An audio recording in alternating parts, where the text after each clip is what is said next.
Deu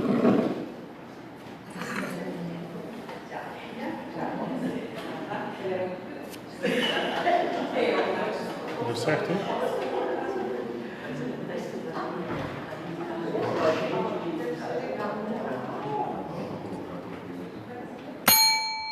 Calepino. Pessoal, meu muito boa tarde a todos, mais uma vez. Sejam muito bem-vindos a essa nossa atividade, que é o Calepino Conscienciológico. Hoje aula debate de número 134, dia 6 de outubro de 2019, uma data muito especial, é meu aniversário, para quem não sabe, com o tema... Obrigado. Com o tema mais votado na semana passada, que foi conteúdo da crítica. Um tema bem relevante, bem importante, né? Lembrando que a criticologia, o estudo da crítica, é um universo, né? A gente tem a heterocrítica, que geralmente a gente é muito afiado para fazer, e temos a autocrítica, que geralmente é o que a gente mais precisa desenvolver, né? Mas tem um monte de tema correlato que a gente vai poder conversar hoje, que é a questão de cosmoética, compreensão, holomaturidade e tantos outros, tá? Estou vendo vários colegas que vieram aqui prestigiar o Calepino hoje, quero dizer que eu me sinto honrado com a presença de todos vocês. Queria também pedir desculpas aí ao pessoal de casa, hoje a gente está com um probleminha técnico na transmissão, então nós estamos transmitindo de celular, não vai ser a qualidade da imagem como a gente sempre procura primar, mas a informação vai chegar, isso é o mais importante, né? Antes de começar aqui a nossa atividade, eu gostaria de passar dentro da nossa sessão aperitivo intelectual aqui, ao mental somático, algumas ideias, notícias da semana e também ler algumas pensatas sobre o tema de hoje. Então, vamos lá. A primeira matéria que eu queria ler para vocês foi o caso essa semana que foi noticiado de um procurador da Fazenda que esfaqueou uma juíza na sede do TRF da Terceira Região, na Avenida Paulista. Por que eu estou trazendo essa informação? Eu sou advogado, já atuo há umas 2 décadas. E a gente sabe que o legislativo é essa condição que o Brasil se encontra hoje, o executivo também. Agora, o judiciário, a gente vê que está sendo invadido por conselhos, né? Essa é a dura realidade. Então, o fato da pessoa ser um procurador, um promotor, um juiz, um delegado, não dá para ela a isenção cosmoética, uma carteirinha de autonomia em relação a isso, entendeu? Eu sei que tem toda uma discussão sobre os motivos que levou a ele, etc., mas eu quero chamar a atenção para esse fato. A gente tem que manter o senso crítico em relação a qualquer autoridade, tá?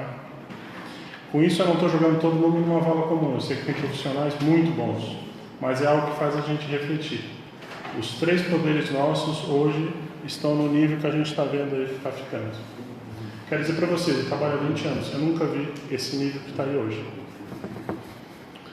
Segunda notícia que eu queria trazer para a gente refletir em conjunto também, uma matéria, uma matéria que a BBC fez durante 11 meses. Casamento do prazer. Clérigos usam prática religiosa polêmica para prostituir meninas no Iraque. Isso aqui são os muçulmanos xiitas que têm que burlar a Sharia, a lei islâmica, e tem um tipo de casamento temporário que eles chamam de mutá. Esse casamento temporário é assim: se o clérigo, se o papa deles, o padre deles, der a autorização, eles podem fazer um casamento temporário, de 1 hora, de 2 horas, de 3 horas, mediante troca por dinheiro. Você dá um dinheirinho para a pessoa, mas com autorização do padre. Entendeu? Isso tem outro nome na minha terra. É antigo esse. Mas assim, também não estou jogando todo mundo numa vala comum, eu sei que tem gente séria, né, nesse meio, mas vocês veem o que é a natureza humana, né? Então paga $200 pro clérigo lá, pro padre, ele dá a bênção e diz que é halal, que aquela união é permitida. Entendeu? Não é interessante isso? Iraque. Isso é o que eles levantaram, que eles fizeram matéria, é uma matéria bem constituída. Né? Eles fizeram tem vários casos, mas um deles que eles escrevem, o repórter, ele disse que queria se unir com uma criança de 12 anos, tem um casamento temporário e queria a bênção.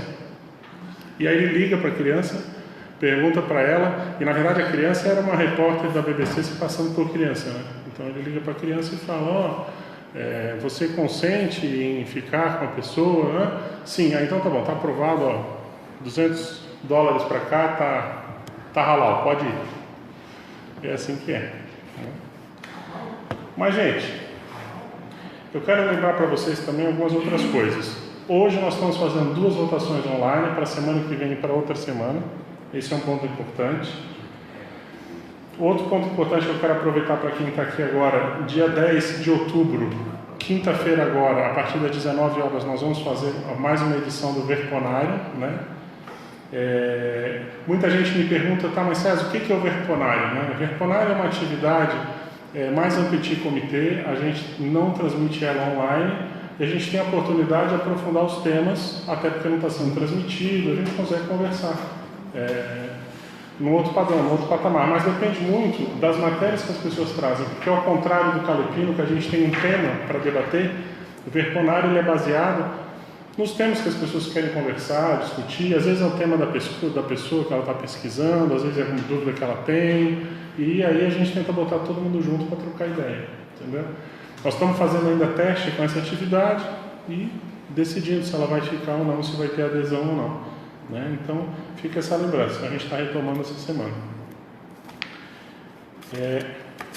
Falado isso, eu vou agora ler para vocês algumas pensatas ou nótulas parapsíquicas sobre o tema de hoje, que é a questão da crítica. Eu quero dizer para vocês que eu estou com um problema, que é um problema bom, e eu estou com muito conteúdo. Eu vejo isso por esse arquivo aqui, que quando eu comecei o Calepino, que era um arquivo de nótulas parapsíquicas, pessoais, eu fazia uma pesquisa, era rápido. Hoje o computador demora para fazer a pesquisa. Eu tenho que correr várias páginas, eu tenho que fazer muita seleção.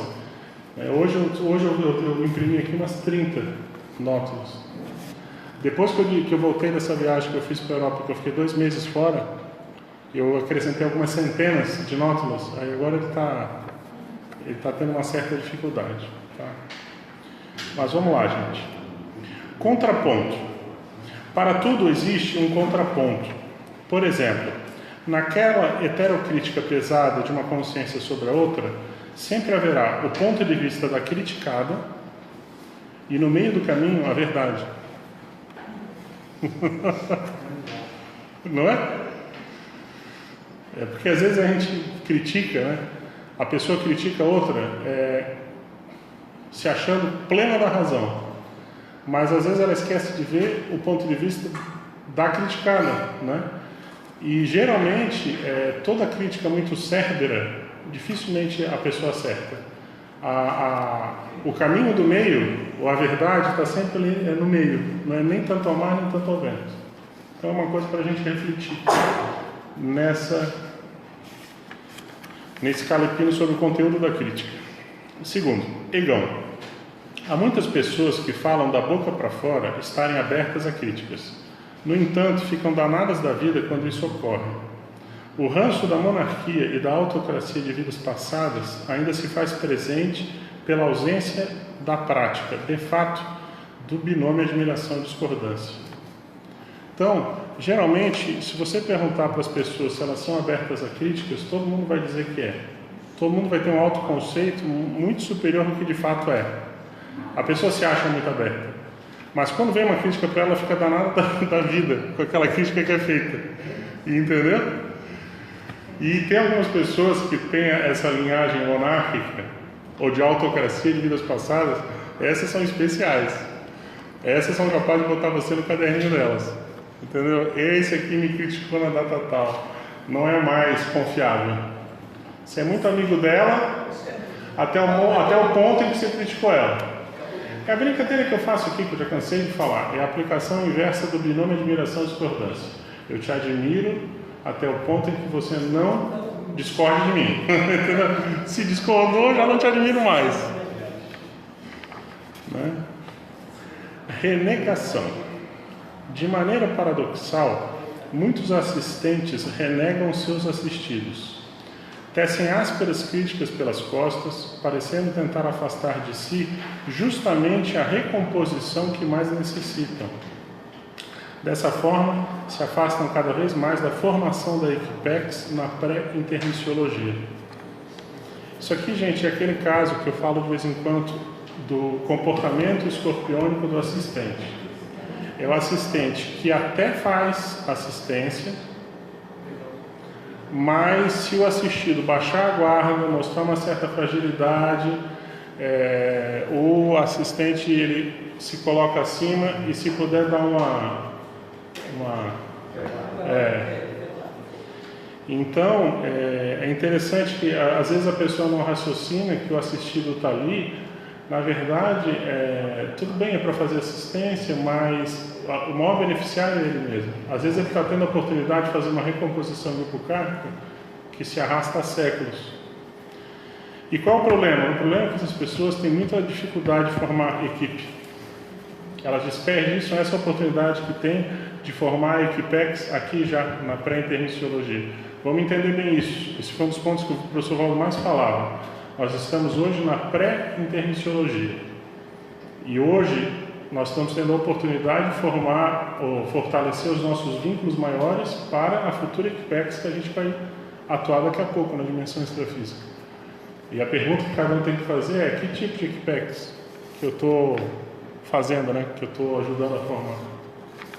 Tá bom? O som está dando para captar bem, né? Para quem está online. Né? Ok.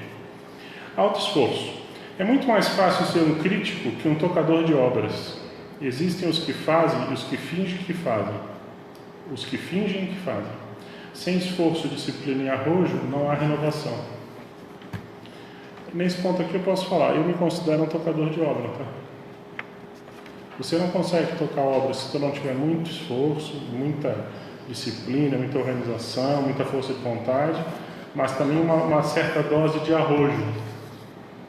Eu acho que esse arrojo cosmoético aqui é o que muita gente esquece. Se você fica puxando tudo quanto é tipo de assédio e bloqueando tudo quanto é tipo de iniciativa ante os possíveis problemas que poderiam acontecer, você não evolui, você não faz nada, você não implanta nada. Pelo contrário, você começa a travar tudo que está ao teu redor e tudo começa a fenecer, tudo começa a ir que nem rabo de cavalo, para baixo. Isso aqui é muito sério, gente. Se você ocupa uma posição de liderança, você tem que dar força para quem está começando. Mesmo que você saiba que em uma ou outra coisa vai dar errado. Ok, se der errado, a pessoa aprende com aquilo, você vai lá e conserta. Não dá para ficar podando tudo quanto é tipo de iniciativa. Senão não há oxigenação, as coisas não vão para frente, elas ficam estagnadas. E parou, estagnou, cai. Ausente. Lembre-se, falar do ausente é sempre muito complicado. Se você não presta atenção adequada, facilmente cai na interprisão grupocárnica, especialmente ao estabelecer a heterocrítica sem a oportunidade de defesa. Tem muita gente que é muito boa em criticar pelas costas, mas não fala para o criticado, né? Esse é um outro problema muito sério. Às vezes, o conteúdo até está adequado, mas a pessoa não presta atenção na forma, na maneira, nas companhias. De que adianta você falar mal da outra pessoa pelas costas? Tem muita gente que ouve o galo cantar e quer ser o dono da razão, da verdade, e faz julgamento precipitado.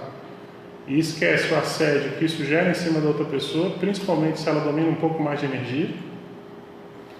E é um problemão isso aí. Eu vou dizer para vocês, ó, eu tenho um couro grosso com isso, tá? Eu tenho um couro grosso. O que eu mais vejo é o pessoal aí ouvir o galo cantar e ficar criticando sem falar com a gente e fazendo julgamento precipitado, sei lá. Heterocrítica. Antes de agir de maneira instintiva, irracional e psicossomática contra quem me critica, vale refletir acuradamente. Qual a minha participação nesse contexto? No que contribuí para receber tal avaliação? Há algum fundamento de verdade que devo levar em conta nos comentários recebidos? O maior beneficiário será sempre a própria consciência que se autoavalia. Isso aqui é muito sério pelo seguinte: toda heterocrítica que fazem de você, ainda que você não concorde 100% com ela, você tem que analisar para saber se tem um fundo de verdade naquilo ali, entendeu? Ou se você tem alguma contribuição para que as outras pessoas, ou aquela pessoa, tenha chegado àquela conclusão sobre você, entendeu? Então você sempre tem que trazer para si. É um movimento que a gente sempre fala aqui no Calepino: traga para si, tipo assim, 99% do que a pessoa falou é lixo, não presta, ok, descarta. Mas o 1% que ela falar que, se tiver razão, reflita, pense, veja o que você pode, às vezes, mudar em termos de comportamento para ser melhor interpretado, né? Dificilmente você não tem uma parcelinha, né? Então isso que tem que ser visto. Agora a última, essa aqui a gente já comentou, não precisa. Então tá bom. Gente, a gente entregou bastante material aí hoje, 12 páginas. Eu estou tentando me organizar para trazer menos material para vocês. Quero ver se eu trago mais 6, 7 páginas, mas é isso que há para hoje, né? Então, eu já dei o pontapé inicial. Estou aberto, pessoal daqui de casa, pega os microfones. O que vocês querem aí ponderar sobre o conteúdo da crítica? Estamos com 35 pessoas online no momento, aqui na sala umas 20 mais ou menos. Mais ou menos.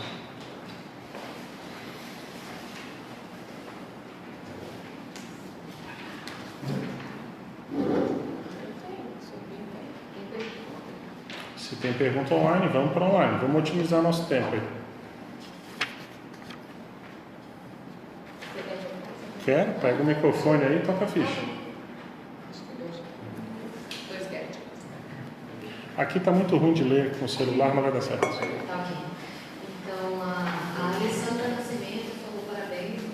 Ô Alessandra, como é que você está? Tudo bem? O Getal também, parabéns pelo seu aniversário. Te desejo muitas energias positivas. Muitas energias positivas em maiores. Então, para todo mundo que está desejando parabéns, muito obrigado. E desejo para todo mundo também tudo de bom. A Marilux fala boa tarde a todos os calepinianos. É muito bom estarmos novamente juntos. Esse horário é prioritário para nós, né? Abraços. Professor, na página 3, segundo parágrafo, criticidade. Ela pede para comentar e falar um pouco mais a respeito. Então vamos lá. São anotações pessoais com base na fala do professor Valdo, da tertúlia Status Momentosos, especialidade Autoevoluciologia, dia 1º de novembro de 2009. É necessário falarmos o que pensamos e o que sentimos, mas dentro do equilíbrio. Não podemos viver só de autocrítica. Temos de fazer heterocrítica para recebermos heterocrítica. A criticidade é processo de vai e vem. Eu acho que esse parágrafo aqui, ele lembra pra gente que a crítica ela é algo dinâmico, entendeu? Por N aspectos, N vieses. Quando você faz uma crítica, você tem a oportunidade de se reposicionar em relação à crítica que você está fazendo, porque às vezes tem informação que você não sabe, outra pessoa vai complementar dados que você não estava sabendo, entendeu? Outra coisa, a pessoa, às vezes ela fica autocrítica, mas ela é muito autocrítica, mas ela fica muito embatomada nela mesma. Quando ela começa a expor aquilo que ela pensa, ela tem a oportunidade, em função dos feedbacks que ela recebe, da heterocrítica que ela também recebe, de se reposicionar. Então é mais ou menos o seguinte: você faz a heterocrítica para também acabar recebendo heterocrítica e com isso melhorar a sua autocrítica. Esse é o processo de vai e vem, é o processo dinâmico, entendeu? Eu entendo que é nesse sentido. Mas se alguém quiser complementar, gente, isso aqui não é monólogo, né? O microfone está aberto, vocês fiquem à vontade, a gente vai somando ideias, tudo bem? O que mais? E ela também tem outra dúvida na página 4, no último parágrafo. Heterobiografia, ela pediu para argumentar. Argumentar. Vamos ler e vamos ver se a gente consegue argumentar. Eu não entendi direito o que é argumentar, mas vamos lá. Pois é, heterobiografia, no então vamos lá. Isso aqui é do Léxico de Autopensatas, página 288, professor Walter. Quanto mais você evolui, menos valoriza a biografia que escreveram sobre você. A heterobiografia não muda a sua história pessoal. De nada adiantam os elogios ou as críticas alheias. Infraconsciencialmente, você, quando lúcido e autocrítico, sabe muito bem quem realmente é. Com a evolução consciente, você não vai se importar tanto com o passado, e sim com o trabalho a fazer daqui para frente. Eu acho que assim, todo raciocínio que a gente traz aqui, ele tem que ser contextualizado, né? Ele não pode ser tido de maneira isolada. O que eu entendo desse parágrafo que o professor Paulo traz é que quanto maior a sua maturidade, mais você vai se compreender, mais você vai se entender e menos você vai ficar, às vezes, dando força para as heterobiografias que ouvem o galo cantar e fazem uma análise precipitada de você. Vou te dar um exemplo. Eu, na minha vida que eu tive há 5 séculos atrás, se você pegasse tudo quanto é biografia que tinha aí, heterobiografia até, sei lá, o ano 2000, todo mundo falava que eu tinha matado a minha esposa e meus 2 filhos. E eu sabia que não tinha e já tinha falado para a Fernanda. Felizmente, eles exumaram os corpos, se constatou que eles tinham morrido de malária, tiveram que reescrever tudo aquilo que eles tinham escrito, e é isso. Então, quanto mais você confia em você, quanto mais você tem discernimento, quanto mais você tem retrocognição, pronto, mais tranquilo você vai ficando. As pessoas podem falar o que elas quiserem, você sabe dentro de você o que aconteceu. Entendeu? Isso é muito interessante, do ponto de vista evolutivo. Tem um caso que eu falo aqui, que é o seguinte: você tem determinadas situações que todo mundo fala que a pessoa saiu muito mal naquela vida. Só que às vezes ela saiu muito bem. Porque ela era infiltrado cosmoético, porque era o menos pior que podia ser feito, porque o saldo foi positivo, entendeu? E é isso, quem tem condições de responder isso acima de tudo, além do evoluciólogo da pessoa, é ela própria. Porque ela vai ver o saldo da situação, entendeu? E tem gente que às vezes acha que está por cima da carne seca e não está. Né? Então acho que é por aí. Ok? Vamos lá.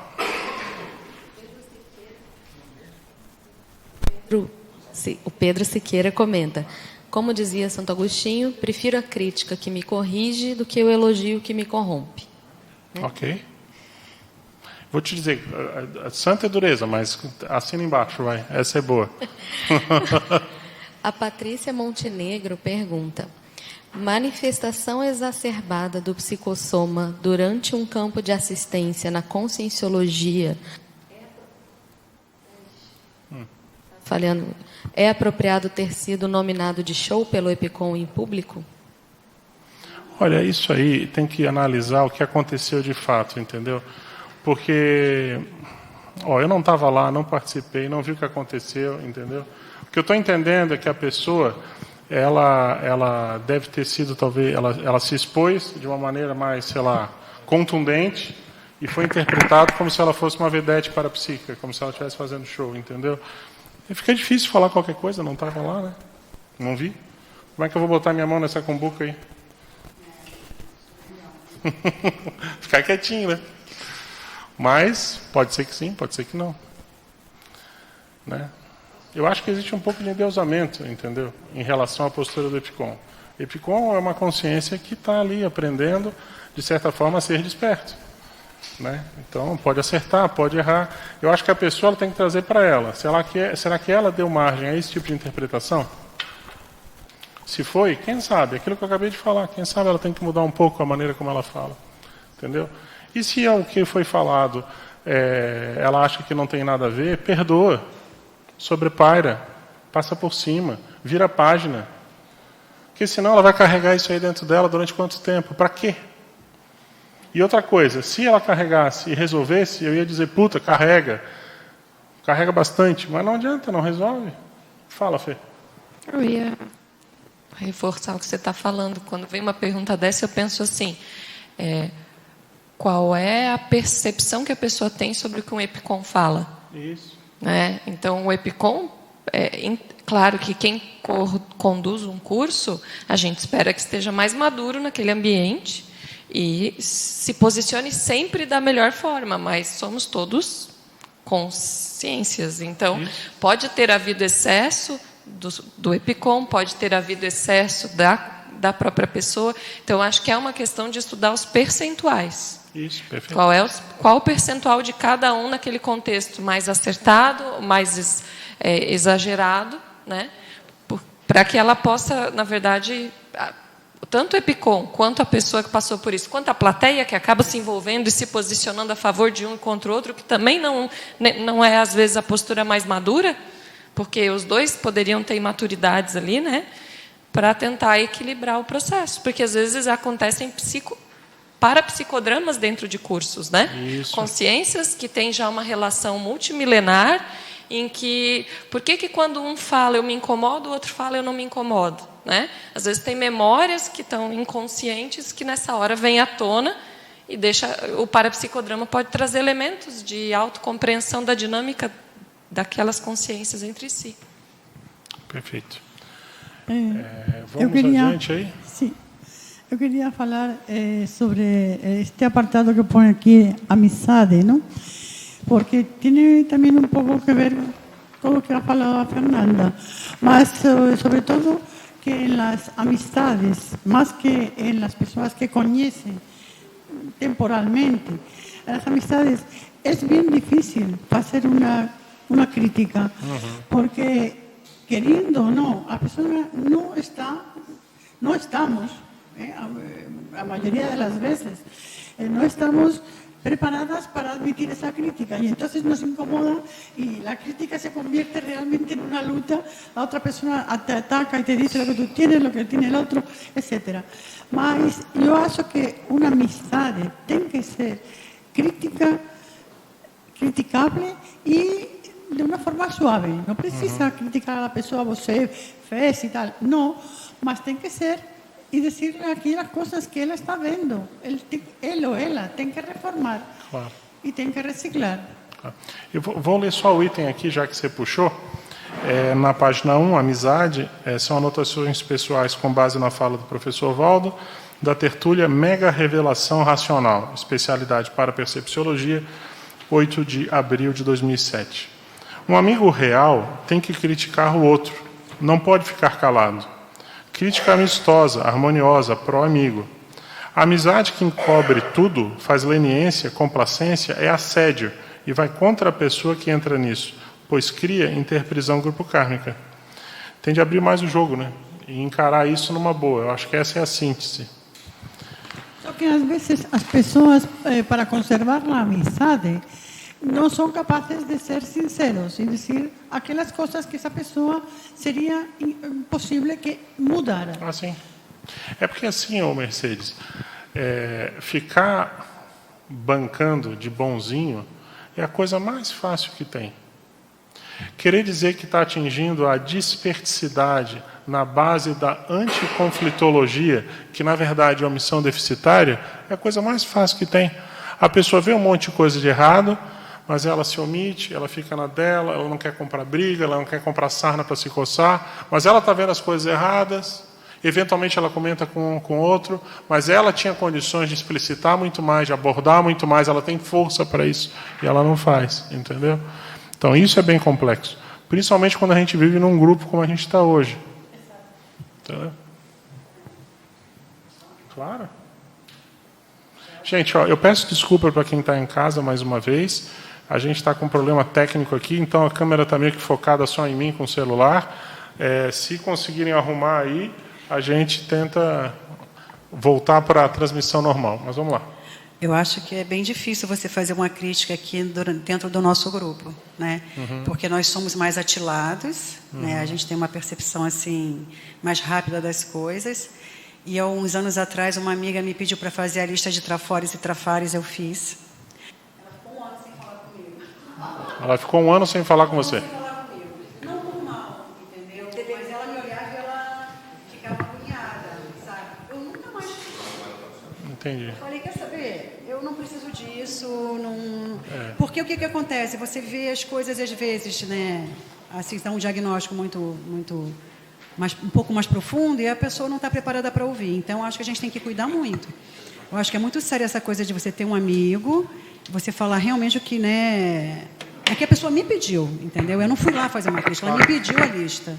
Mas mesmo assim, mesmo a pessoa te pedindo a heterocrítica, é melhor tu pensar 2 vezes, porque às vezes tu vai dar um feedback que a pessoa não quer ouvir.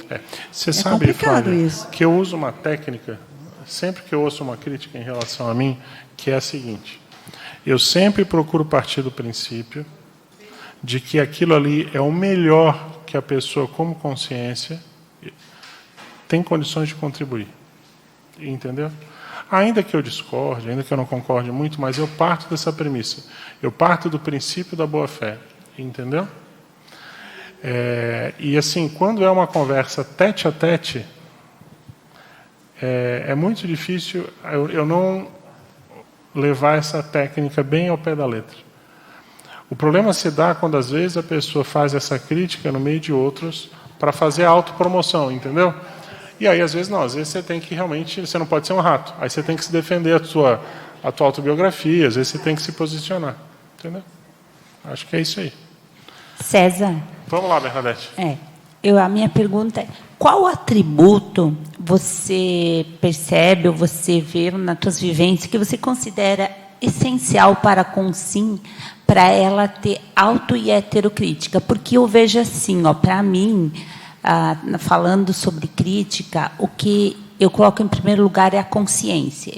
É você, né? O quanto você se dispõe em estar percebendo, ou o quanto que você quer evoluir, porque a crítica nada mais do que é você sair da zona de conforto, né? Então, às vezes ela pode vir do outro, e às vezes você mesma pode perceber em você e fazer esses autos enfrentamentos, né? Então, eu queria que você, na sua vivência, qual o atributo que você considera essencial? Olha, para a pessoa desenvolver a criticidade cosmoética, na minha opinião, o atributo essencial é a ponderação. Para mim. Porque o que acontece? A pessoa que fica muito ensimismada em si e não fala muito, quando ela fala, às vezes a crítica dela sai de maneira muito ácida. Mas não vai ter outra maneira dela achar o ponto de equilíbrio do meio se ela não exercitar isso. Então, ela tem que ter muita ponderação, para não exagerar na dose e não falar a menos, para também cair em omissão deficitária. Se você quiser dizer que junto com a ponderação tem que ter discernimento, é evidente que tem que ter compreensão, ok, tem que ter compreensão. Mas, para mim, a ponderação é uma coisa fundamental. Agora, eu vou aproveitar a tua pergunta e eu vou dar uma invertida na tua pergunta, que é o seguinte. Para que a criticidade cosmoética é muito importante? Para quê? Eu acho para evoluir mesmo. Eu acho que é para a pessoa se reconhecer, né, okay, como consciência, e ela, a partir dali, ela saber quem ela é. Eu acho que o importante é quem você é. Para evolução, a Flávia colocou para não se acompliciar. Ok. O que mais?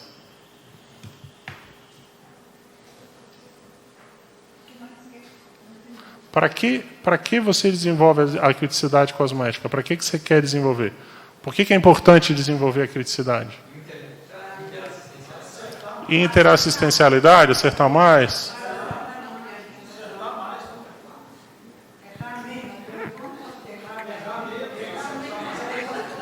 Você sabe para que eu acho que é? O Losh vai falar, vamos ouvir o... Fala aí, Losh. Eu acho que tem várias finalidades, vai depender da pessoa. Sim. Para mim, é autodiscernimento. Autodiscernimento leva para a evolução pessoal. Mas, para mim, é isso. Criticidade é óbvio que ajuda a assistência, tem uma série de coisas. Mas, sem criticidade, para mim, não tem discernimento. E eu reflito constantemente do Valdo ter colocado num dos itens da escala evolutiva o adjetivo autocrítico. Isso. O teleguiado autocrítico. É muito sério ter colocado isso, né? O item 11. É exatamente nesse ponto que eu queria entrar, Losh. Se você for analisar a escala evolutiva, é claro que é a evolução, o próprio nome diz, mas é muito o quê? Domínio de parapsiquismo. É o domínio de parapsiquismo, em essência, na raiz, que dá a gradação dos patamares da escala evolutiva.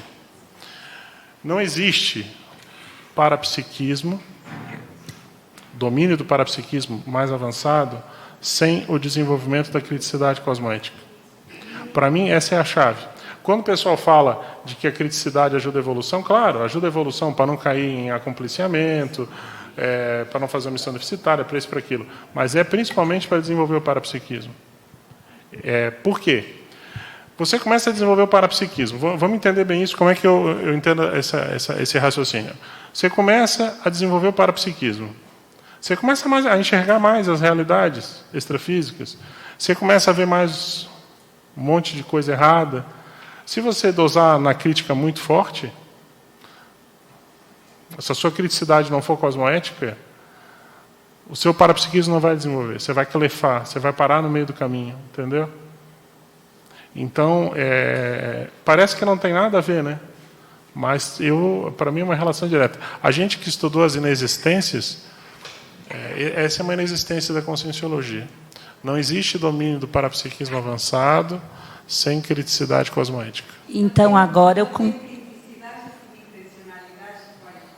Sim, também. Outra inexistência. Claro.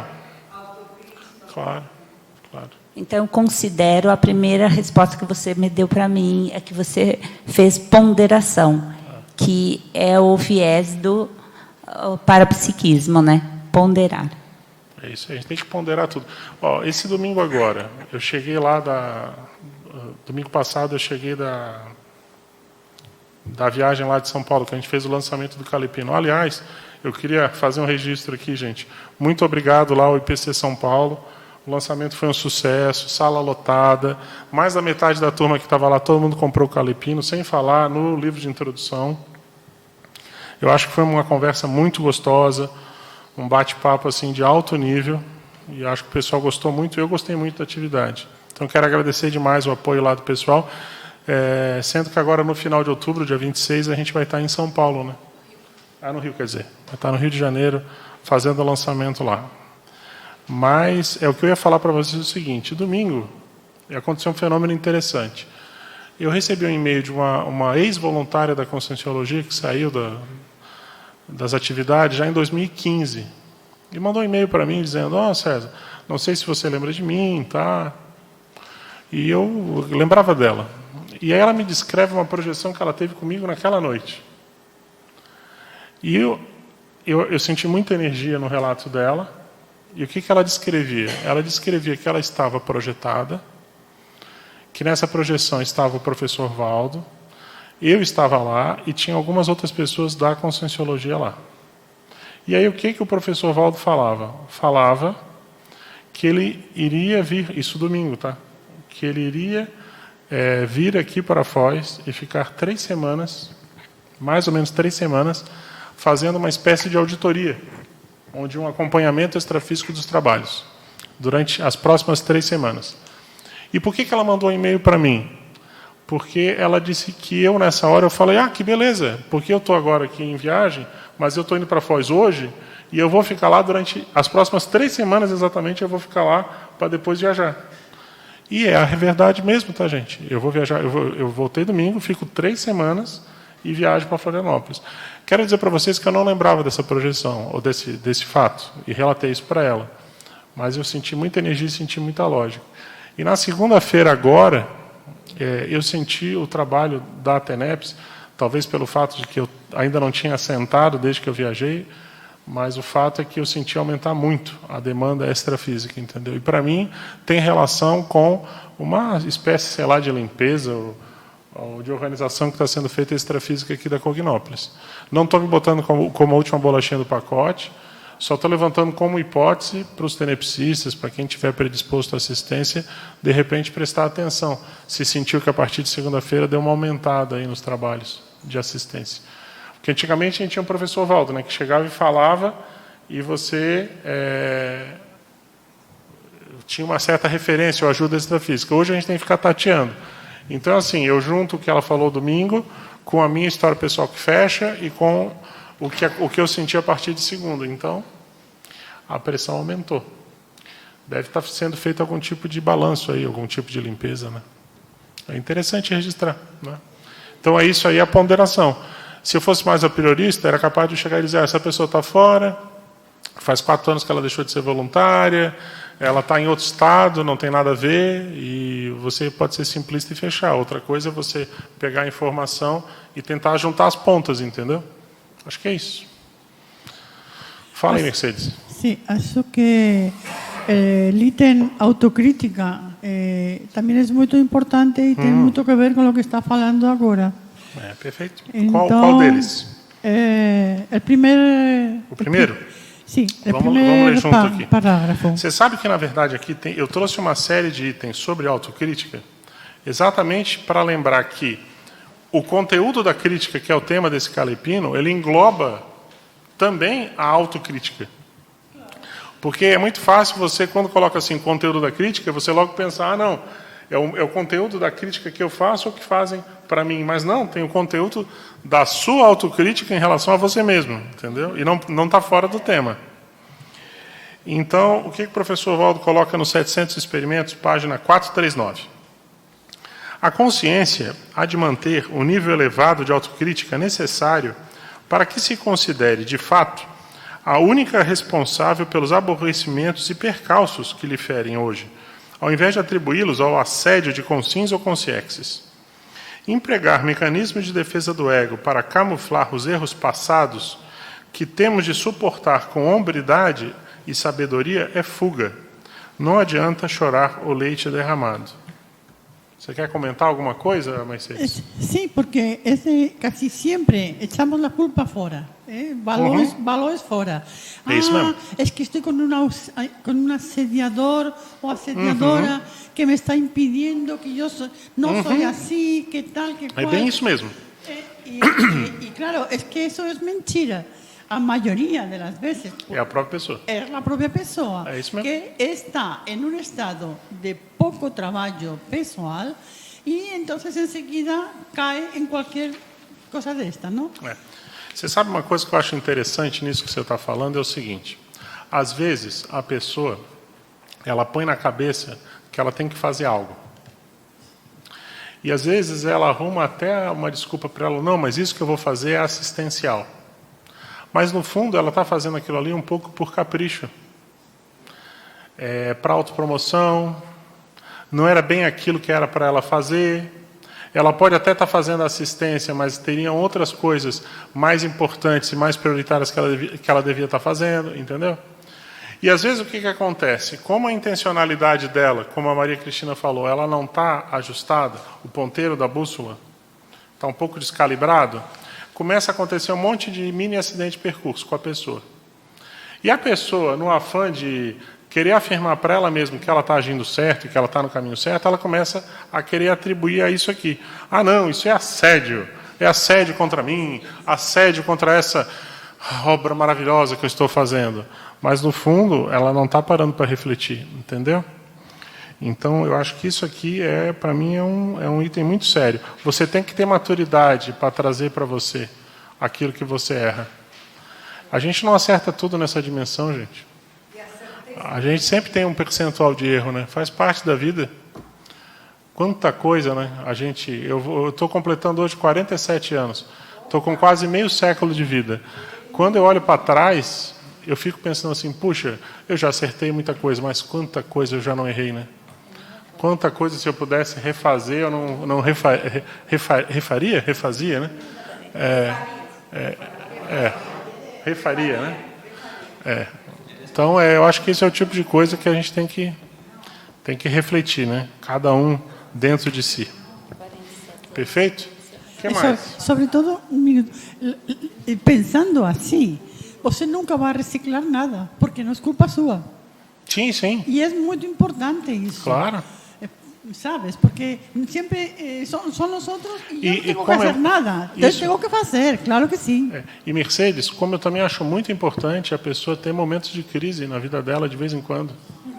A pessoa que não tem crise na vida dela, que está tudo muito paradão, para que ela veio para cá? Muito evoluída ela não é. Ela está nesse ponto com a gente aqui, então ela também está junto com a gente aqui, entendeu?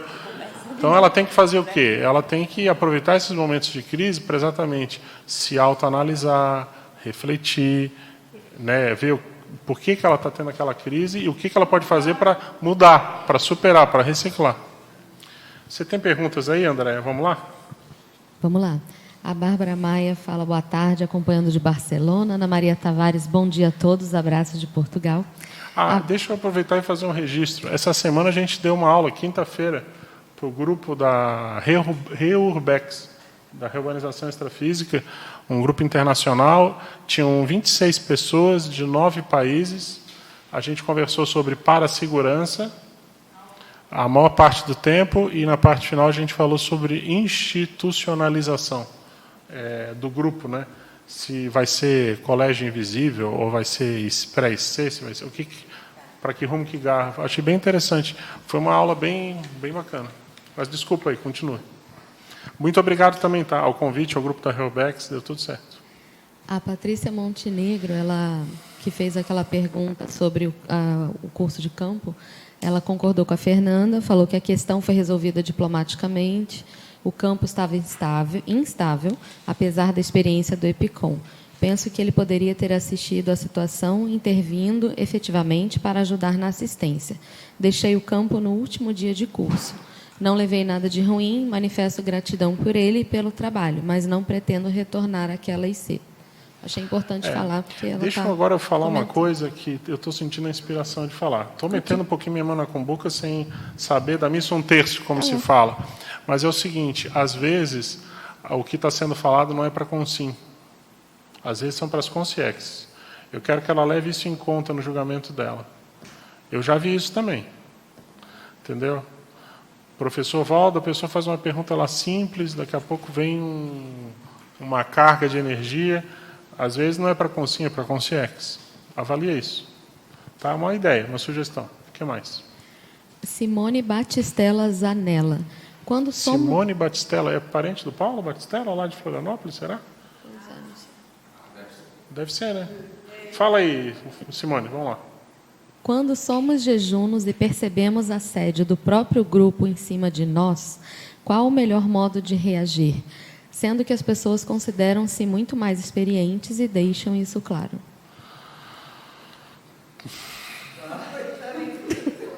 O que eu posso te dizer é o seguinte, Simone, você não é a primeira, nem vai ser a última. Enquanto você não tiver anticorpos, às vezes você tem que fechar os olhos um pouco para as imaturidades. Essa é a dura realidade do grupo hoje. Entendeu? Quando você estiver um pouco mais forte e que você tiver um pouco mais de confiança do grupo, você consegue abrir um pouco mais o jogo e aí as coisas começam a caminhar. Existe um ditado antigo que fala o seguinte: não adianta jogar pérola aos porcos. Então esse ditado ele é muito sério. Se as pessoas não estão predispostas a ouvir a crítica, não adianta você se esgoelar. Você vai se esgoelar ou falar mesmo quando você achar que você está caindo em acompliciamento anticosmoético mais sério, brabo, que você está fazendo uma omissão deficitária. É assim que eu trabalho hoje comigo. Você vê, eu não acho que eu sou a última bolachinha do pacote, mas eu acho que eu começo já a enxergar um monte de coisa, intra e extrafísica. Se você resolve falar de tudo que você vê, que você observa, daqui a pouco você começa a ficar uma pessoa intragável. Ninguém mais vai querer ficar perto de você, entendeu? Então, o que você tem que fazer? Você tem que jogar com uma carta de menos. Você aguarda o momento em que a conjuntura estiver mais clara, que tiver as pessoas, que houver uma certa predisposição. Agora, é claro, se você vê que tem uma coisa muito braba, aí você não pode se acompliciar. Aí você tem que entrar de sola e falar mesmo, e aconteça o que acontecer. Que arrebente onde tiver que arrebentar, entendeu? Aí você leva até as últimas consequências cosméticas. Mas, se forem coisas mais... Aí tem que ver o que é que você está percebendo. Mas se for coisas mais palatáveis, você segura as pontas um pouco para daqui a pouco começar a abrir o jogo, entendeu? Isso é bem interessante. Eu vou te dizer, eu estou na Conscienciologia já faz 30 anos. Eu vejo que, às vezes, a pessoa acabou de chegar e ela tem uma leitura muito mais clara e nítida do que está acontecendo do que, às vezes, a pessoa que já está ali há muito tempo. É o fenômeno que eles falam, que é estudado na administração lá do sapo cozinhando na panela, não tem um negócio assim? Eu nunca fiz esse teste, né? E eu sei que talvez o pessoal defensor dos animais vai ficar... Mas é o exemplo que eles usam. Que se tu põe uma panela com água e põe o sapo ali dentro e começa a ferver, O sapo, ele meio que morre com a água fervendo, ele não consegue saltar, sair dali. Ele não nota que a água está fervendo e ele está morrendo. Mas se um sapo é colocado na água quente, de fora, e ele vê a água quente, na mesma hora ele já salta, ele já quer, que ele sente que vai morrer, entendeu? Então isso aí tem que ser observado. Às vezes a pessoa está estagnada naquela condição, entendeu? Aquele grupo está estagnado. César, o que eu vejo aí? Fiquei pensando desde o início, né, que a gente está falando, a gente fala muito de crítica, e eu acho mesmo crítica é o maior presente, né, que a gente pode receber, se a gente tiver maturidade para isso. Penso que, de qualquer forma, seja de qualquer viés, né, ela pode, sim, ser um excelente, um eficiente instrumento de autoconhecimento, de reciclagem, né, de uma forma geral. Mas eu vejo assim, a minha análise às vezes as pessoas, elas falam assim, porque eu sou uma pessoa que eu tenho muito senso crítico. Então, por isso não dá certo, porque eu tenho senso crítico. Mas, às vezes, assim, o senso crítico da pessoa, às vezes, ele é antagônico. Não é? Então, é um senso crítico? É um senso crítico. Mas é um senso crítico já, né, variando o ponteiro para o antagonismo. Então, às vezes, isso é complicado. Não é que a pessoa ela até tem um certo discernimento, ela tem uma compreensão, mas a forma como ela faz isso faz com que ela, vamos dizer assim, perca a razão, sabe? Assim, no sentido de que compromete, né, a ponderação, compromete a colocação dela. Então, eu penso que também a gente precisa analisar isso, não é? Porque, às vezes, a gente quer contribuir dentro da nossa natureza ainda, mas ainda a gente tem essa formatação pensênica muito antagônica, porque eu penso que o senso crítico não é necessariamente você se opor, não é? Um senso crítico, maduro, equilibrado, é você ver as coisas de um outro viés e talvez contribuir para que as outras pessoas vejam também por um outro viés, né? Entendendo que talvez o seu viés não seja o melhor de todos, não é? Mas eu vejo que tem muito antagonismo ainda no processo de heterocrítica, e talvez por isso que a gente não amadureça bastante ainda nesse sentido.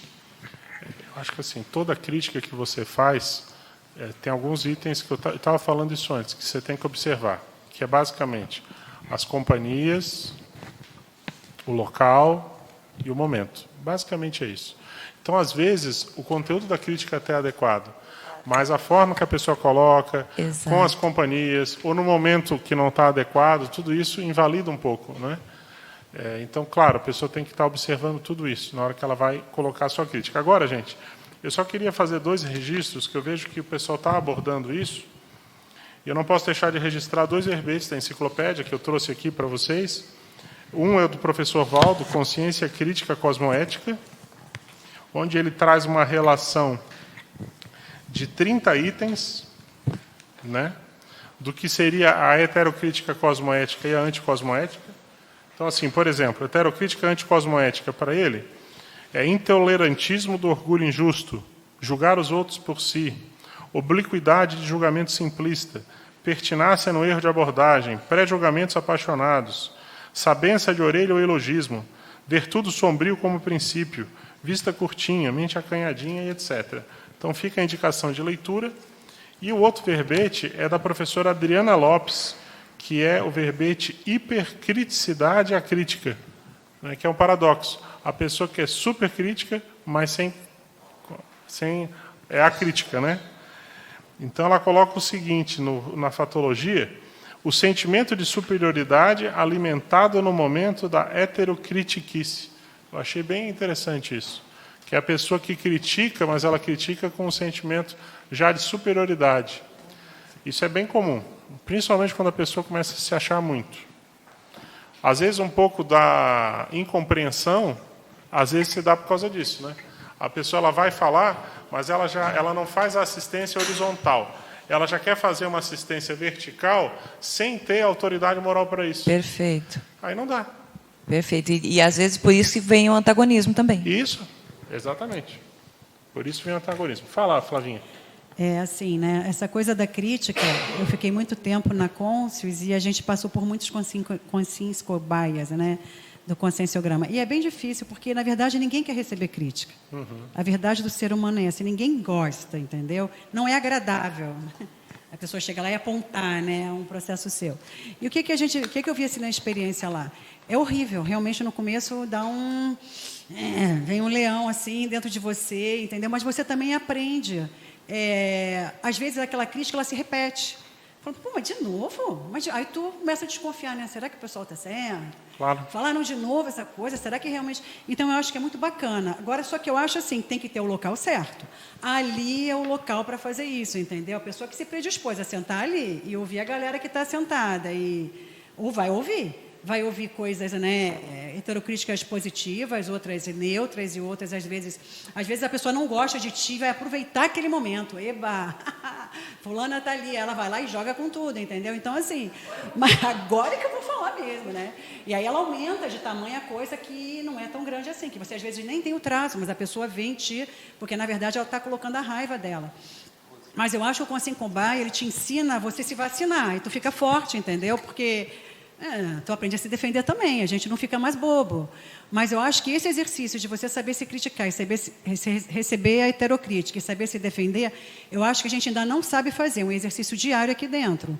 Porque tem pessoas que têm essa mania de vir lá de cima e apontar o dedão, tu tem que morder o dedão dele mesmo, ou colocar a pessoa no lugar, né? E também se defender. Fala, calma lá, olha, com licença, mas isso pode ser uma projeção sua, eu não tenho esse problema. Talvez, né, seja melhor você rever. Então, assim, eu acho que tem o local certo. Eu acho que se a pessoa quer fazer crítica, ela tem que saber o local, a hora, o momento. Chegar do nada e sair apontando, assim, no meio do caminho, no meio, como a gente vê às vezes, né? No meio do nada a pessoa chegar e criticar o outro, eu acho isso até desumano, não acho isso correto. Que às vezes as pessoas não estão preparadas para ouvir. Né? E os consultórios terapêuticos estão cheios de pessoas que chegam lá desestruturadas porque ouviram coisas que não estavam preparadas para ouvir e que desestruturou o micro-universo dela, entende? Vai lá, Locha, vai lá. Eu acho importante isso aí que a Flávia está trazendo. Agora, é óbvio, né? Toda crítica ela tem que estar bem fundamentada. Esse é um princípio básico. Né? Fundamentada, que eu digo, argumentada de maneira lógica, coerente e assistencial. Agora, a gente sempre tem aí, aqui em vários momentos está trazendo os trechos que você selecionou, né? Tem a questão da falta de crítica, uma hipocrítica, ou o contrário, o excesso de crítica, que é a hipercrítica, que tanto um extremo quanto o outro é inadequado. Mas o que eu vejo, aí fazendo um pouco um contraponto do que a Flávia está trazendo, o que predomina, pelo menos de uma forma geral e na nossa comunidade, é uma ausência de crítica fundamentada. Eu acho que o problema hoje, existem os dois, mas o problema maior tem sido justamente uma falta de crítica. Eu acho que as pessoas elas se omitem de maneira deficitária para se posicionar, apontar aquilo que não está adequado. E eu vejo, esses dias até estava discutindo sobre isso, tem dois grandes motivos que eu acho que afetam esse assunto aqui da criticidade. Que levam as pessoas a não fazerem a crítica. É a questão do medo. Há um processo de medo, de ser excluída. A Flávia trouxe um exemplo, né, da pessoa que pediu para ela fazer a lista lá de trafares e trafores e depois a pessoa não olhou na cara durante um tempo, né, ou pelo menos se afastou um pouco. Então, as pessoas têm um medo. Elas vão ser excluídas, vão ser evitadas, vão cair no ostracismo. E tem um outro motivo que eu vejo também, é a pessoa, ela não faz a crítica porque ela quer conseguir uma certa ascensão. Seja dentro de uma hierarquia, dentro de uma IC, dentro do voluntariado, dentro do grupo, ela vai ter algum benefício que ela não quer perder, como se fosse uma promoção, vamos supor assim. Então, essa questão do medo de exclusão e o medo de não receber aquilo que ela está querendo, isso muitas vezes acaba impedindo um posicionamento mais assistencial, crítico, como deve ser. Né? Mas eu Perfeito, queria complementar uma coisa Sim, com Mercedes. Lourdes, porque aqui ele tem corresponsabilidade, na página 2, se você pode ler. Vamos ler junto aí. Tem muito que ver com César, isso. posso complementar um o Loche falou? Claro, Rapidinho. complemente, depois é que, a gente assim, lê. ontem nós tivemos uma palestra maravilhosa ali com uma doutora Mônica, uma advogada, uma pessoa assim, singular, não sei quem estava lá, Fernando estava, né? E ela falou uma coisa muito bacana, ela falou, gente, a democracia, ela é beligerante. E foi o máximo, que ela desdramatizou um monte de coisa, né, Fernando, sobre a ideia de que as pessoas acham que, ela falou, fica todo mundo caladinho, tendo a mesma opinião, aceitando tudo, isso não é democracia. A verdadeira democracia é aquela que as pessoas expõem as suas ideias e falam o que pensam, tem liberdade, liberdade, liberdade, em reunião, de expressão, ela deu uma série de setores, e com isso elas se colocam independentes, sem se preocupar, entendeu? Aí, lógico, você falou, se o teu posicionamento vai incomodar outras pessoas. E a verdadeira democracia só vai existir em ambientes que permitam que as pessoas falem, se coloquem dessa forma, entendeu? Você estava lá também, né, Cris? Então, eu acho que a doutora Mônica fez um bem ontem a nós todos ali, porque ela desdramatizou a ideia do posicionamento pessoal, né? Ela foi muito clara quando colocou que democracia ela é beligerante nesse sentido, que as pessoas têm que ter liberdade. E uma hora a gente vai acertar, uma hora a gente vai errar, mas que a intenção, quando ela é democrática, a gente vai estar sempre dando um passo a mais. Foi muito positivo. Eu também, na verdade, que gostei e é bom falar a importância de como, de todo o trabalho que eles apresentaram e como foi assim ida e volta para o grupo, né? Para poder compreender, são outras ideias, eles estão com viés, são profissionais nesse tema, né? Que são professores de universidade. E eu gostei, eu agradeci pessoalmente, porque achei que é muito rico para a gente ver, né, as próprias ideias, o que eles trazem, como se vai avaliando o dia a dia.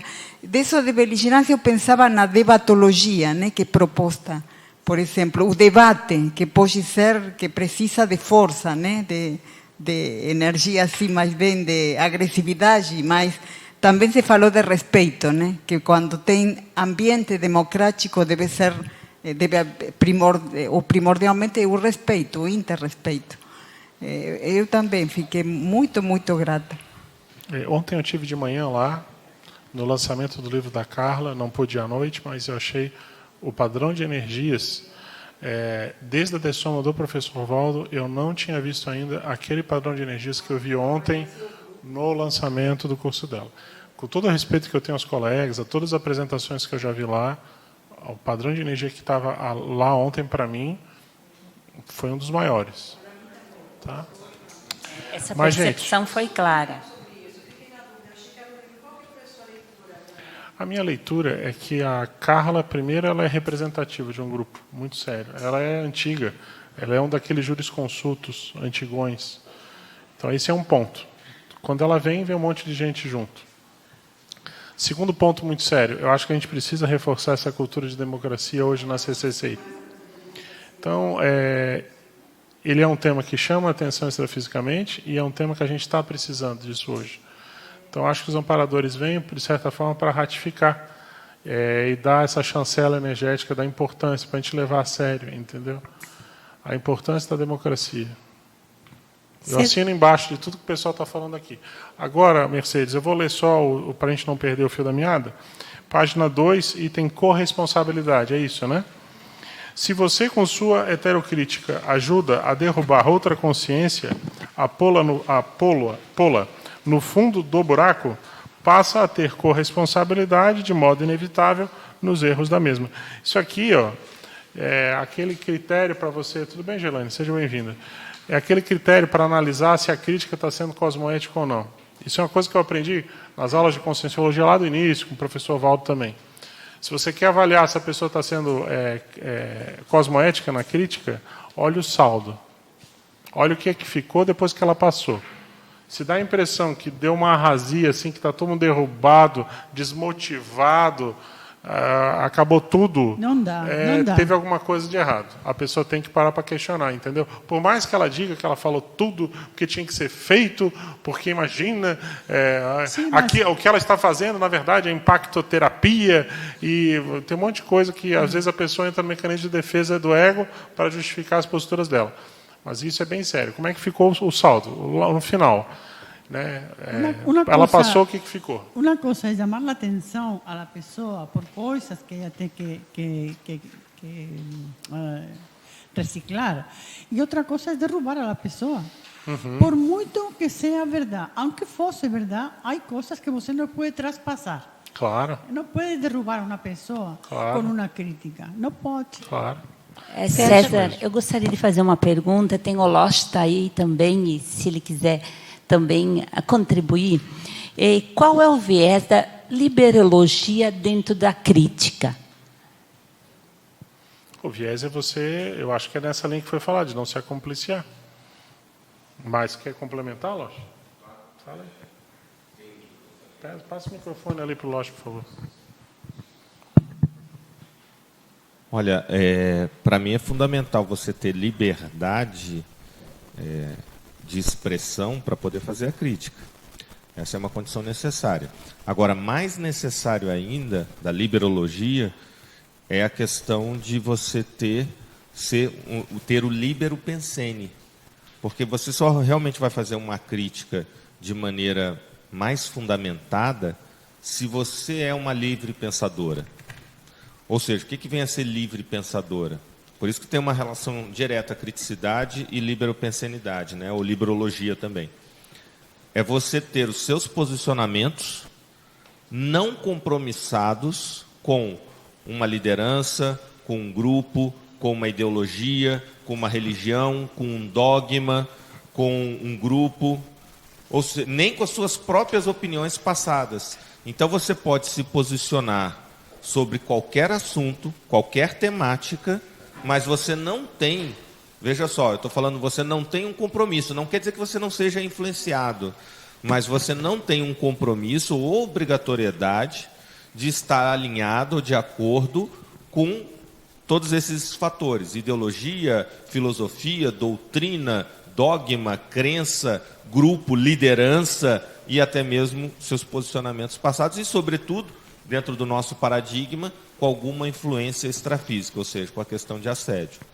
Então, sem uma condição de livre pensadora ou livre pensador, a crítica nunca vai chegar numa condição adequada. Então eu vejo que a liberologia, ela é, se a gente for estabelecer uma hierarquia, um pré-requisito para a crítica de alto nível. E essa liberologia que eu estou ressaltando é aquela que começa na intraconsciencialidade, é a íntima, em primeiro lugar. Por isso, a condição de livre pensador. Concordo com você. E desde o momento onde que você pode usar do seu parapsiquismo, sobrepairando para quando você for fazer a crítica, também dentro desse contexto da liberologia, você não pensar mal, né? Primeiro, você vê ela com uma consciência, vê ela com a sua serexologia, ou tudo que você falou ali, também acho muito interessante, lógico. E dentro disso, você poder fazer aquela crítica, né, e heterocrítica, ajudando ela nesse patamar de não pensar mal, que é um viés assim, que eu vejo que nós temos que ainda aprender muito a fazer isso. Nós ainda somos seres humanos, e dentro de nós, seres humanos que eu falo, ainda a gente tem um pouco disso, que às vezes é um que pensa daquela maneira e acaba fazendo essa, né, caso em que não é legal, porque se você vai olhar a consciência, né, ela na sua serexologia, e você vai puxar através do trafor dela para você fazer essa autocrítica, mostrando o trafar dela, né, para ela selecionar o trafal. Eu acho que isso que é o essencial para nós caminhar como grupo. Ok. Terezinha, vamos lá. César, aqui na página 2, queria que tu falasse sobre ler sobre a autorreflexão, por favor. Tá, vamos lá. Autorreflexão. Do Dicionário de Argumentos da Conscienciologia, página 1179. Professor Valdo. Autopensenologia. A reflexão é o fermento da experiência. É justamente pela falta de reflexão ou da autopensenidade lógica, prioritária e autocrítica que surgem o autoassédio e, consequentemente, o heterassédio. Abissus abissum invocat. Abismo atrai abismo. Todo heterassédio existe porque há o autoassédio acolhedor funcionando na lei da afinidade grupo kármico, né? Eu acho que o mais sério aqui, Terezinha, é que você tem que ter muita reflexão, né, antes da crítica. É aquilo que a gente falava, de ponderar mais. É isso que o professor Valdo coloca ali. A reflexão é o fermento da experiência. É quando você não tem essa reflexão, essa ponderação, é que você tem o autoassédio que gera o heterassédio. Não existe heterassédio, a rigor, sem autoassédio, sem alguma brecha íntima sua para aquilo ali. Que me chamou a atenção. E como é que você elimina? Fazendo a ponderação. Essa questão me chamou a atenção do autoassédio acolhedor. Ou seja, às vezes a gente não dá por conta, né? Que está com esse. Perfeito. Isso aí, hoje, casualmente, o verbete de hoje era acolhimento hoje, né? Então. É porque, na verdade, é muito fácil a pessoa ela saber que ela está sendo autocorrupta hoje, no nível que a gente está. A gente fala isso de vez em quando aqui. Você não precisa ter uma pessoa, muitas vezes, para dizer para você quando você está errando. Você sente dentro de você quando você está escorregando na sua pensenidade, quando você exagera na tinta que não era para exagerar. Só que o que acontece? Às vezes é gostoso você ficar naquela autocorrupção. Você está tendo um ganho secundário, você está fazendo algum negocinho. Então, você exagera na crítica porque te dá um sentimento de superioridade, ainda que momentâneo, entendeu? Você não muda aquele comportamento que você já reconhece como sendo patológico, que ele te dá um prazer momentâneo. Entendeu? E eu acrescentaria, né, assim o parâmetro da autoofensividade. Autoofensividade. Que está ligado com o que o Losch estava falando de liberdade pensênica. Se todo mundo tem esse direito de expressar, de manifestar pensenicamente, se manifestar pensenicamente, o outro tem o outro lado, que recebe a crítica, também tem a autorresponsabilidade da questão das feridas, que é onde a autoofensividade entra, né? Claro. Aquela questão. Então, não é só cuidado com a sua crítica, às vezes as pessoas não têm noção do que elas estão falando. Pela dor daquela ferida, daquele trauma, daquela cicatriz, ela joga para fora com projeção, não sei quem falou da projeção, que é bem bacana, né? Essa questão da projeção e transferência, da dor para o outro, aí vira aquele ciclo de ofensividade, ataque, defesa, e por aí vai. Então, a questão de se conhecer, de autoconscienciometria, etc., ajuda muito a alimentar a cultura da liberdade pensênica, sabe? Sim. Esse negócio de projeção que foi falado, a gente pode aprofundar mais, que realmente é um dos pontos que mais dificultam a comunicação e o estabelecimento de um clima de confiança. Muito da pseudo-harmonia, ela existe em função disso, da projeção. Por quê? Porque a pessoa tem tendência a julgar o outro como ela agiria se estivesse no lugar dela. Então ela diz, não, essa pessoa só pode estar sendo falsa falando isso. Mas na verdade é porque ela é falsa.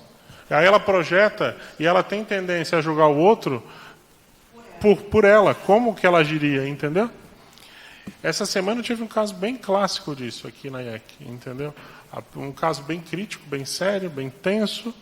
E qual era a chave do negócio? A chave do negócio era que a pessoa estava atribuindo aos outros a maneira pela qual ela pensava. E isso ficou bem nítido, bem claro. Mas, gente, eu estou achando a aula de hoje com bastante conteúdo. Como é que está a voz da razão aí? Está conseguindo anotar? Estou sentindo assim, uma densidade aí, um conteúdo. Né? Vamos lá. Sabe aquela espremetura a frio? Que botam as frutas ali, vão espremendo na moenda e o caldo vai saindo assim a fórceps. As ideias estão saindo sob crítica, mas tá bom, tá interessante. Nós estamos com um pouco mais de 50 pessoas online, tá? Só para vocês saberem. Mesmo apesar de toda a nossa dificuldade de transmissão, nós estamos conseguindo manter mais de 50 pessoas online. Muito obrigado a todo mundo que está tendo saco e paciência de acompanhar essa aula desse jeito. Mas para a próxima nós vamos melhorar. Fala, Andrézita. A Isoé Deise Pedroso retoma um pouco o assunto da pessoa que saiu da Conscienciologia e perguntou se essa dissidente vai voltar para os trabalhos junto aos colegas evolutivos E lembrou que no próximo domingo vai ter a Tertúlia 5000, com referência à projeção lá. Ah, perfeito, então. Realmente é uma sincronicidade, a Tertúlia 5000, bacana, Isoé. Eu acho que tudo está dentro de um contexto. Em relação a essa pessoa, ela está ali, está acompanhando, qualquer hora ela volta, né? Vamos aguardar. Acho que ela, lucidez ela já tem, o que ela precisa. Dulce. Pode falar.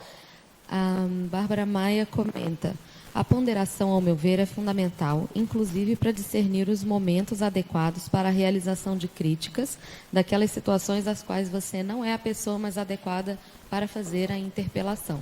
A autocrítica ajuda a diferenciarmos isso. Perfeito. Assina embaixo. O Marcelo Goldenberg Sereno pergunta: o que é o argumento ad hominem? Eu não vou entrar nessa área. Essa eu vou deixar o Loche falar, porque o Loche vai explicar muito melhor que eu. Loche, é contigo a peteca aí. O que é o argumento ad hominem? Argumento ad hominem é um recurso de debate que normalmente é inadequado, é falacioso, tenta diminuir o argumento alheio, não indo direto no argumento, e sim no argumentador. Então, eu não tenho como combater ou desfazer aquele argumento que foi colocado. Em vez de eu assumir isso, eu ataco o argumentador. Então, é ad hominem, quer dizer, na pessoa, não na ideia, não no argumento em si. Então, isso geralmente é uma falácia, é um recurso da heurística, que é você vencer um debate sem ter razão. Em circunstâncias especiais, o argumento ad hominem pode ser utilizado de maneira adequada. Por exemplo, numa situação de, vamos supor, de tribunal, em que uma pessoa fala ou se posiciona, só que ela está diretamente implicada com aquela decisão. Ela tem interesse naquela decisão. Então, alegar que, olha, ele está ligado com o réu, isso é um argumento ad hominem que pode ser levado em consideração. Mas, de uma maneira geral, ele é negativo. Gente, vocês sabem que o Loche é assim mesmo, né? Por isso que ele fala assim, né? Ô, Loche, aproveita que você está com o microfone e como é que está o Ideágora? Conta para nós aí. Olha, o Ideágora agora a gente está fazendo um balanço dele, vai ter uma conversa com o CAEC, para a gente ver se vai fazer uma proposta de ir para o tertuliário, que era a nossa proposta inicial. Também temos a opção de vir para cá, o César já abriu as portas. Perfeito, isso mesmo. Então agora a gente vai ter uma conversa, porque no local que a gente está, a transmissão não fica adequada, nós tivemos muito problema de transmissão. Ali é o refeitório, né? E hoje em dia, pela própria estrutura do Ideágora, não é como era o professor Valdo, só ficava o microfone ali com ele, então era uma estrutura até mais fácil naquela época. Como a gente faz, fica difícil porque várias pessoas têm que participar, também tem, né, toda a turma que está lá. Então a gente precisa agora de ter um recurso, uma estrutura melhor.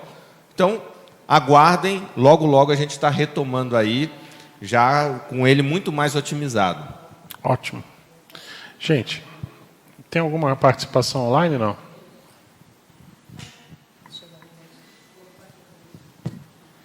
Sim. O Carlos Menezes fala na página 11. Ô, Carlos, como é que você está? Tudo bem? Página 11, sim. Ele fala: toda heterocrítica cosmoética exige embasamento em fatos. Eu acrescentaria que esses fatos sejam com uma argumentação concisa e clara, lembrando da aula do professor Loche em um calepino de semanas atrás sobre argumentação conscienciológica. Isso. Perfeito. Acho que é uma sugestão válida. Vamos redigir melhor. O Willy Leiva pede na página 2, segundo parágrafo, linha 4. Favor explicar a frase: não temos nada que venha conosco e fale isso, isso, isso. Então vamos lá. Só a página 2, né, segundo parágrafo, ali, segundo raciocínio. Anotações pessoais com base na fala do professor Valdo, do curso Balanço Existencial, dia 6 de fevereiro de 2005. Conosco não tem nada fácil. Ou vocês enrijecem a autocrítica, ou vão perder outra vida.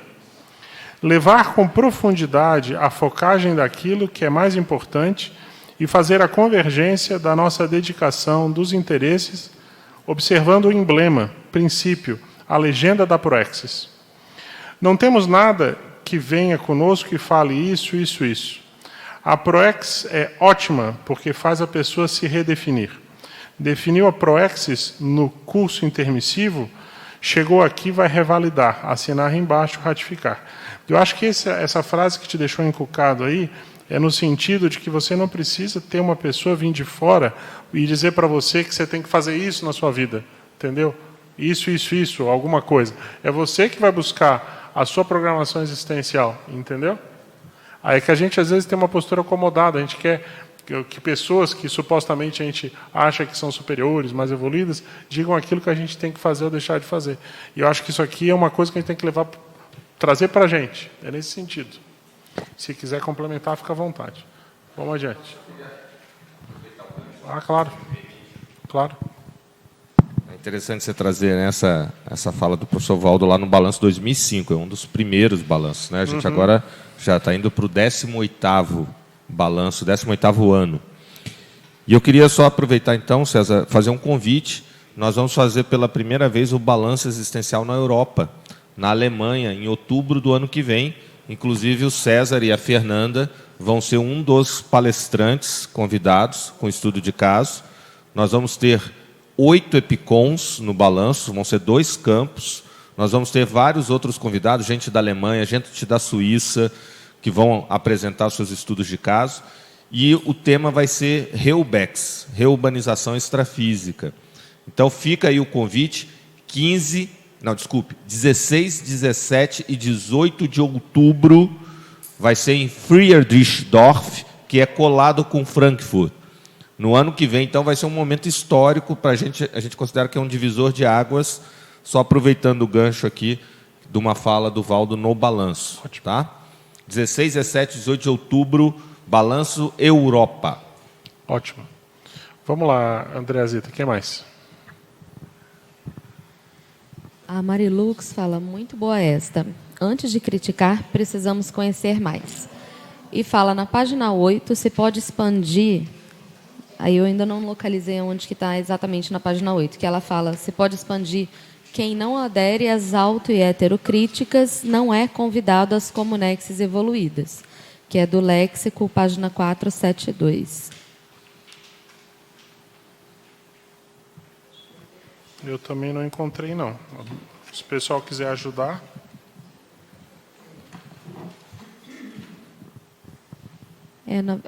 Está, na verdade, na página 11. Então, ela deve ter sido um erro de digitação. Página 11. Estou achando ali. Do arquivo Definições Isso. Opositivas, a terceira. Isso.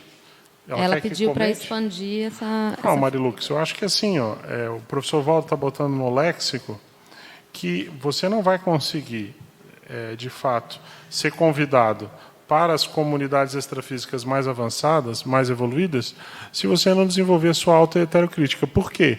Porque nesses ambientes, isso é uma condição sine qua non para você estar lá, para você participar, entendeu? Imagina, você vai para uma comunidade extrafísica avançada, evoluída, sem abertismo, para receber heterocrítica? Não conjumina, uma coisa não fecha com a outra. Como é que você vai avançar e evoluir se você também não tiver autocrítica? Então, acho que é isso. Uma coisa não... Se você não tiver essas duas, você não vai conseguir o ambiente extrafísico mais avançado. Encerrou. Gente, eu tenho aqui mais algumas pensatas, ou nótulas, se vocês quiserem. Não sei se alguém quer falar alguma coisa mais. Quer falar, Elvio? Aborda aí, vamos lá. Enquanto você falava, né, o Roche, eu fiz assim uma auto-reflexão, falei, poxa, deixa eu fazer uma pequena colaboração, né? Inclusive numa data tão importante que é o aniversário do mestre aí. Então, eu sei que você não gosta muito de elogio, mas é por causa de você não gostar que eu vou fazer, porque merece. Então é o seguinte, a criticar, a primeira coisa que eu penso, eu vou dizer no eu, não nos outros, é no sentido da gente ver, né, que cada ser humano está dentro de uma escala evolutiva. Então, nós não podemos esquecer isso o tempo todo. E quando você por exemplo, eu estou falando aqui, né? Então, quantos para-olhos estão, em primeiro lugar, vendo, inclusive, o sentido da minha fala? Será que eu estou querendo aparecer ou será que eu estou querendo mostrar alguma coisa? E muitas vezes as pessoas esquecem disso. Eles vão fazer uma crítica no sentido de derrubar o outro ou tentar aparecer. Quer dizer, e isso é muito ruim, porque eu posso enganar a você que está aqui, mas eu não engano os para-olhos. Então é muita infantilidade a partir do momento em que aqui na Conscienciologia a pessoa tem esse conhecimento de que é o tempo todo para olhos, então tem que ter cuidado. Então, quer dizer, dentro da criticidade. Por quê? Porque é mais fácil ver, né, o trafar do que os trafores. Porque e tem que ser ao contrário, na minha opinião. Então, o que eu escrevi aqui, sabe? Eu digo assim, né? Tem que ser crítica, então, né? No sentido de assistência, né? A consciência, consciex, né? A autocrítica e heterocrítica, entendeu? Quer dizer, então, eu, no meu caso, ao invés de criticar, é buscar o seguinte, é buscar uma criatividade, né? Dentro daquele contexto de uma solução. Quer dizer, antes de eu criticar, poxa, se eu tivesse, qual seria essa pequena criatividade? Quer dizer, no mínimo, eu tentar, né? E por isso eu devo contar até 200. Poxa, será que vale a pena, né? Eu tentar fazer isso, né? Porque se eu acho que o contexto está errado, né? Então é melhor eu dar assim um exemplo de reflexão de algo ocorrido com outra pessoa e não diretamente com o cidadão. Porque eu, por exemplo, já tive até com algumas pessoas, até filho, quando eu ia falar, você tem que falar, a pessoa não está preparada para aquele momento. Então, é uma técnica que eu uso, que eu ensino assim, eu dá um exemplo, poxa, você sabe que a filha do meu amigo, do sobrinho, assim, assim, assim, você usa aquilo, e porque naquele momento, que inclusive você sente que a pessoa está assim, desequilibrada emocionalmente, ela não pode ouvir aquilo. Então, nós temos que criar sempre essa sensibilidade, entende? Nisso, por quê? Se a gente observar bem, né? Veja, como você falou, né? Veja você há 2 anos atrás, olha para trás, se você tem coragem de olhar. Eu, às vezes, até brinquei, falei, cara, quando eu olhei para trás, falei, cara, há 5 anos atrás, eu não sei se eu era imaturo ou retardado mental, né? Porque a gente tomava a atitude que... Quer dizer, então, é nesse sentido que eu quero, assim, que você faça uma colocação, porque isso tem me batido muito essa semana, entendeu? Por que as pessoas esquecem desse para-olhos e para-sentido? Quer dizer, é uma bobeira, né? Então, é nesse sentido. Pode me criticar agora que eu aceito. Não, chefe, não tem muito o que criticar o que você está falando. Eu acho que você está trazendo um tema muito sério, que é a pessoa prestar atenção também na questão extrafísica, quando ela se manifesta.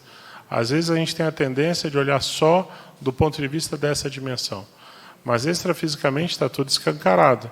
Então, às vezes, a pessoa acha que está enganando todo mundo e não está enganando ninguém. Agora, eu vou te dizer uma coisa, Elvio. Eu acho muito bacana o que você traz, e eu já te falei isso algumas vezes aqui. Eu quero ser o primeiro da fila o dia que você escrever um livro de suas nótulas, ou pensatas, ou parêmias. Eu falo sério. Para mim, você é um filósofo do passado. Eu quero muito ler o que você escrever. Quero deixar isso registrado aqui, tá? Fala, chefe, vamos lá. Voltando à questão da hipercriticidade, assim, que eu passei por essa fase quando era mais novo, e hoje eu entendo o porquê da hipercriticidade, no sentido de que junto com essa criticidade ela está embutida na culpabilização e na punição da consciência que está em contato com você, comigo, né? A questão. E, de novo, cai na questão da auto-vitimização. E quem tem essa síndrome, ela quer sempre buscar culpado na cadeira que tropeçou, no governo, no parceiro, etc. Então, essa hipercriticidade, a crítica que você falou, é literalmente a falta do autoconhecimento e de muitas dores. Até a gente estava até conversando aqui. E como é que a gente lida com alguém que está muito desequilibrado? A crítica de alguém que está muito desequilibrado. eu levaria de novo para essa questão da autoofensividade. Se você não tem feridas abertas, você não vai se ofender. Você vai enxergar a projeção do outro, entender também o mecanismo de projeção é bem bacana, é uma coisa que eu estou estudando agora com mais profundidade. Transferência e projeção, né? Aí você olha aquilo e fala, beleza, ele está transferindo isso. Você entende todo o processo e não se ofende, e não tira a espada também para fazer o duelo. O duelo pensênico, sabe? De querer rebater, de querer ter razão. Né? Aí você venceu o outro, você tem razão. Né? Você sabe que tem um negócio interessante na crítica, que é o seguinte. Crítica por crítica de pouco adianta. Tanto a autocrítica quanto a heterocrítica. A questão é o saldo que você traz disso para a sua evolução. Tem gente, por exemplo, que fica muito fixado na questão da crítica. Uma pessoa, por exemplo, que exacerba muito a autocrítica, ela é capaz de dar muita força para os trafares dela e ficar estagnada ante o peso de um monte de coisa que ela reconhece de errado nela e que, de fato, ela pode ter errado, mas se ela não tiver esse equilíbrio de também reconhecer os trafores e utilizar, na verdade, a autocrítica como uma ferramenta para impulsionar ela pode ficar estagnada, entendeu? Só sofrendo. Então, eu acho que a gente não pode deixar de levar isso em conta, de que a gente está falando muito aqui de autocrítica, heterocrítica, já há quase 1h30 aí, mas a pessoa não pode deixar de também ver todo o lado bom que ela tem, de conquistas que ela já teve, e utilizar tudo isso para impulsionar ela. Porque ficar sofrendo, fazendo autossuplício, isso não adianta, não serve. Eu acrescentaria, a crítica ela é uma outra versão do julgamento, né? Que tem um verbete bem bacana, juízo autocrítico, do Valdo. E para julgar a gente tem que ter uma referência, que cai na questão da cosmoética, ou da autocosmoética. Então, se você não tem uma referência, você não qualifica a sua intenção, você nem sabe qual a intenção por trás das suas manifestações pensênicas, você não tem a menor noção. Né? Perfeito. O que eu acho bem relevante é a autenticidade consigo mesmo, essa transparência, porque, às vezes, aquilo que você percebe, às vezes a outra pessoa nem precisa falar para você, mas falou aqui, aquilo a gente pega no ar, é a tua parapercepção, e isso vai lá dentro do viés do parapsiquismo. Às vezes, num debate, muita coisa você extrai para si mesmo. Por isso que o debate é produtivo, que ele esclarece, além dele esclarecer, você, nesse debate, você vai pegando o que os colegas vão falando, o que vai acontecendo, e você vai internalizando, porque isso é a maneira com que você trabalha com você. Essa autenticidade, essa transparência, ser verdadeiro consigo mesmo, isso eu acho que é um ponto bem relevante para nós levar em consideração a autocrítica e a heterocrítica. E, às vezes, também pode ter aquela pessoa, epicom também, que está ali na tua frente e pode falar, mas, para mim, eu passo o meu filtro. O quanto daquilo está sendo, né, que eu percebo em mim, que aquilo venha a me contribuir e é aquilo que eu estou precisando ouvir. Então, isso, cada um de nós tem que desenvolver isso em si, porque é o filtro que todos nós erramos, mas também tentamos, no máximo, acertar. Mas, dentro dessa autenticidade, ninguém pode falar pelo outro. Isso. Eu estou notando, André, que caiu bastante a audiência aqui. Sim, está travando um pouco. Então é isso. Está estranho, está atípico, 25 pessoas não é o padrão nosso. Uma pena. Gente, vamos adiante aqui. Mas a aula está sendo gravada, né? Depois a gente consegue botar online integral. Beleza. Eu vou trazer aqui algumas nótulas sobre ainda o tema do conteúdo da crítica. Autodesassediologia. Quem ainda se sente muito ferido com a heterocrítica injusta, fornece o atestado que dá maior valor à opinião pública que a sua própria. Sempre é bom lembrar isso. A pessoa que fica dando muito valor para a crítica alheia, que às vezes vem até de assediador, ela está dizendo o seguinte, em última análise, que a opinião dela sobre ela mesma é inferior do que a opinião do outro sobre ela. Ok? Vamos lembrar disso. Autodesencastelamento. Quem foge do autoenfrentamento tende a encarar toda heterocrítica como assinte afronta ou ameaça a sua autocracia. Está faltando o autodesencastelamento, ou, se preferir, a descensão cosmoética, que é um verbete da enciclopédia. Né? Heterocrítica.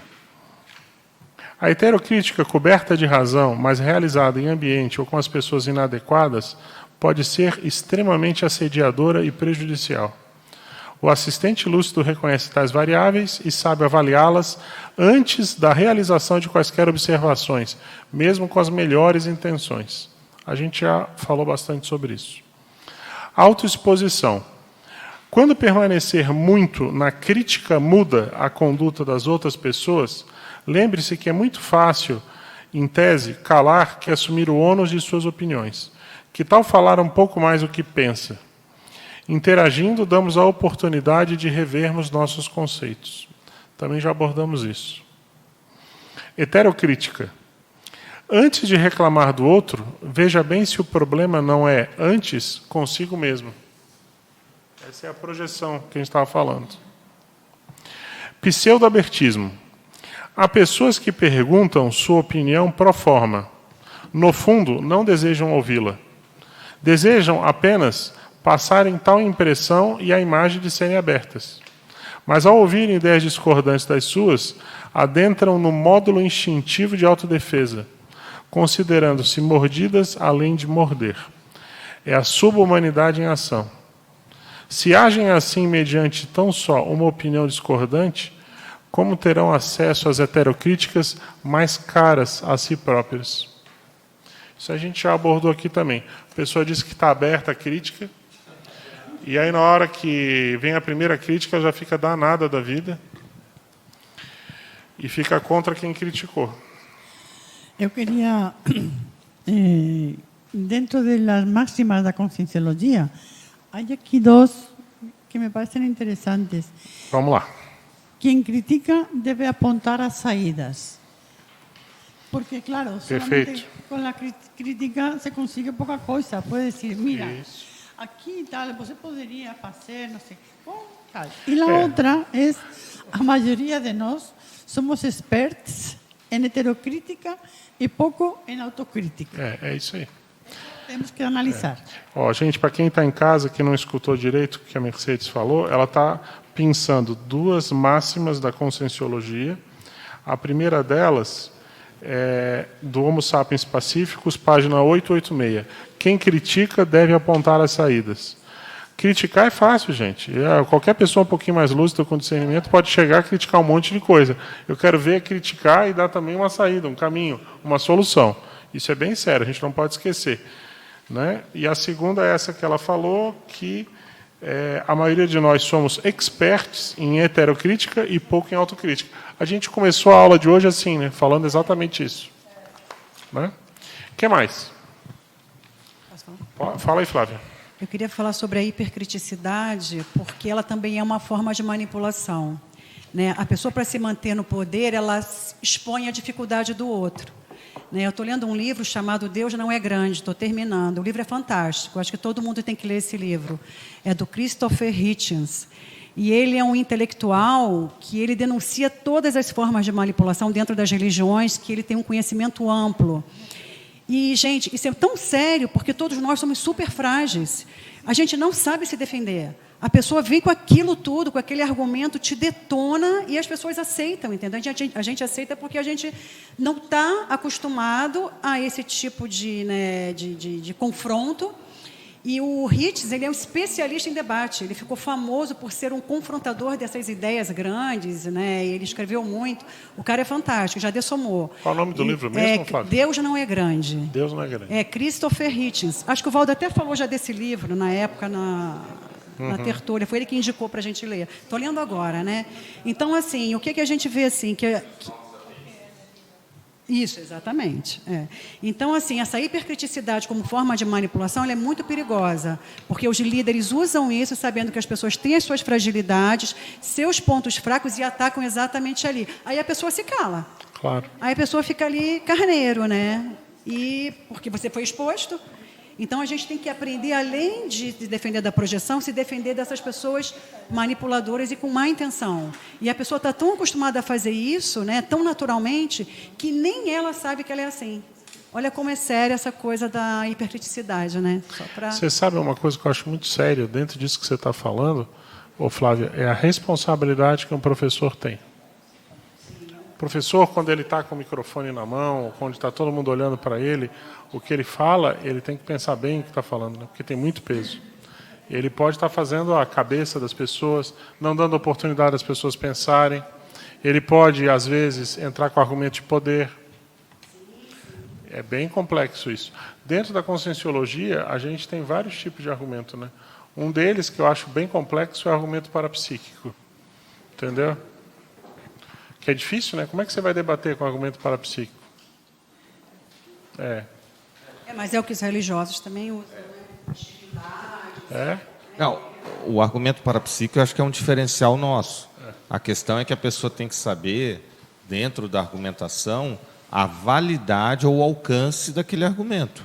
Então, por exemplo, a minha experiência pessoal, ela tem muita força para a minha conclusão, mas eu tenho que ter consciência que, com isso, eu não posso transpor para as outras pessoas, por exemplo. A não ser quando um outro relata uma experiência similar, o outro também relata, a gente vai tendo um somatório que é convergente. Então, isso passa a dar credibilidade. Essa é a maneira da gente lidar com o argumento parapsíquico, que é o nosso diferencial, né? O paradigma consciencial. Agora, quando a pessoa fala, não, eu passei por isso, então é assim e acabou, aí é um mau uso do argumento parapsíquico. Mas o que eu falo, Loche, é assim, a pessoa que chega, por exemplo, e fala, sei lá, por exemplo, nossa, vixe, estou sentindo aqui, o Loche está muito assediado. O Loche está muito, então. entendeu? Não, aí... e aí começa a usar e difamar a pessoa nos bastidores. Então, mas aí... Isso que é complexo. Isso eu chamo de argumento ad assedium. Pode ser. Essa pode é uma ser, falácia conscienciológica. Tá bom, ad assédium. Argumento ad assedium. Pode então, ser. é o tipo do argumento ad hominem que a gente estava falando, só que com a questão parapsíquica. Então, ela chega, não, está assediado. Só que aí você tem 3 maneiras de refutar isso. 1, sim, a pessoa pode estar assediada, mas está certo. Então, 2, você também pode estar assediado, não é? E 3, a pessoa pode não estar assediada, mas não interessa se está assediada ou não. O que ela está falando? Se a análise é do argumento que ela trouxe. Então, isso que é o ponto, né? Perfeito. Muito então, bem, a gente tem que evitar o argumento ad assedium. Muito bem colocado. Gente, o que mais aí? Fala, Elvio. Tem aqui uma frase que já foi dita e redita aqui, né, que é o seguinte, né, que é preferível a mais dura da realidade, do fato, do que manter a ilusão do engano. Então, quer dizer, poxa, mas quer dizer, a pessoa lê, que frase bonita, mas a pessoa não reflete a respeito. Por exemplo, então vou dar um fato ocorrido. Eu dava assistência assim há um bom tempo, quase 2 anos, para manter financeiramente a situação. Aí, por circunstâncias, eu falei, pô, já está no limite. E eu falei, falei assim. Aí, quando eu falei assim, olha, assim, quer dizer, eu dei aquele toque para, inclusive, fazer a pessoa se mexer. Cara, quer dizer, aqueles 2 anos não valeu de nada, porque, cara, o que falou, quer dizer... Então, quer dizer, mas foi muito bom, quer dizer, você sente, né, como ser humano, aquela pancada em cima de você não esperava, poxa, né, mas aquilo, depois que você faz essa autorreflexão, eu achei muito interessante, porque eu lembrei muito dessa frase, por quê? Porque mostrou para mim que eu tenho que ter mais cuidado, né, em todo sentido, e estar até preparado, porque como ela falou assim do livro, né, será que eu estou preparado para receber uma crítica? Quer dizer, e o pior da crítica, que mais ofende, é a crítica injusta. Porque se você sabe que você errou e o cara te criticou, você se defende.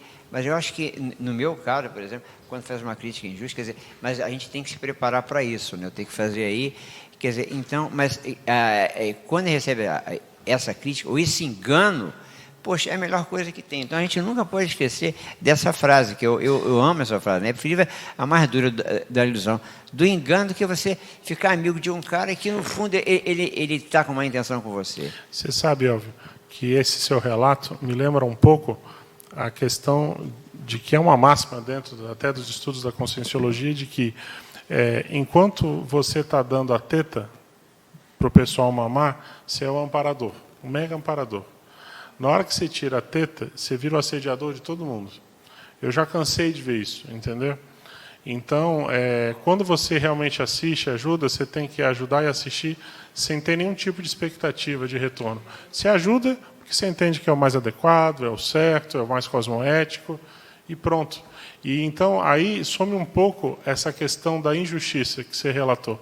Porque assim, por que você considera a heterocrítica injusta em relação àquele que você assistiu, que você ajudou? É porque, no fundo, você tem ainda algum tipo de expectativa em relação àquela pessoa.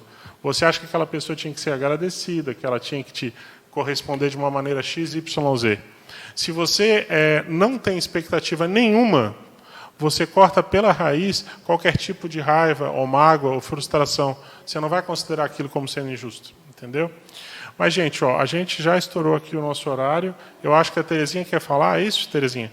Aí você pondera e a gente fecha com a Terezinha aqui, porque... né? Eu acho que tem que ser. Achei muito interessante essa... Fala aí, Terezinha.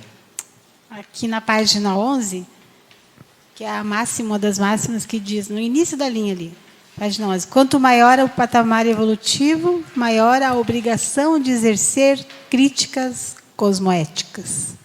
Perfeito. É isso aí. Eu acho que é um bom resumo aqui o fechamento da aula.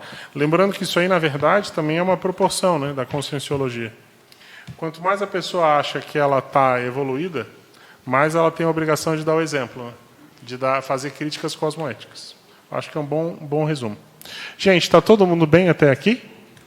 Ok? Então tá bom. Eu peço desculpas aí mais uma vez, porque a nossa qualidade da transmissão hoje... Quem sabe a gente, eu não sei o que acontece, que de vez em quando dá um problema, mas faz parte da vida, né? Vou dar agora aqui alguns recados e a gente passa para a voz da razão. Gente, nos recados eu queria avisar então que quinta-feira agora, 19 horas, nós vamos ter aqui o Verponário, né? Que é essa atividade ainda que está experimental. O objetivo é cada um trazer os seus temas de pesquisa, suas dúvidas, e a gente poder fazer uma conversa bem ao pé do ouvido, bem aprofundada. Então, ela depende muito da participação das pessoas e os temas que as pessoas trazem. Porque se a pessoa chegar aqui numa postura passiva, de só querer ouvir o que vai ser falado, ajuda, mas não resolve.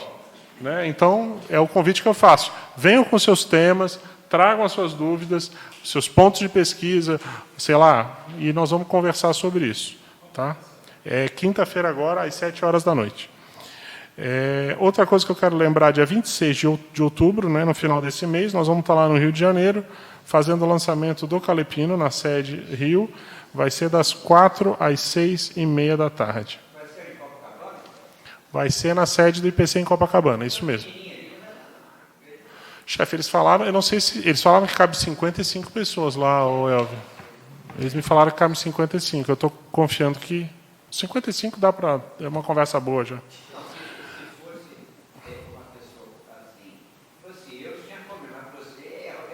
Não, vai. Não tem que pegar um cara desse. Elvio, me ajuda, Elvio. Me ajuda, Elvio. Eu tenho tanto para lhe falar. Vamos lá. Gente, eu quero chamar a atenção que o Léxico de Ortopensatas, a segunda edição ampliada, foi publicado agora com 3 volumes. É a última obra do professor Walter. A gente demorou aí uns 4, 5 anos para publicar, mas ele agora está com um volume a mais, tem muita ideia nova, bacana, fica a nossa sugestão. Outra coisa que eu não posso deixar de falar para vocês é que o livro, o HQ História em Quadrinho, As Senhas de Charlotte, ele está pronto. Ele está indo agora para a gráfica para fazer os 500 exemplares príncipes. O preço dele ainda está o de lançamento lá de um ano atrás.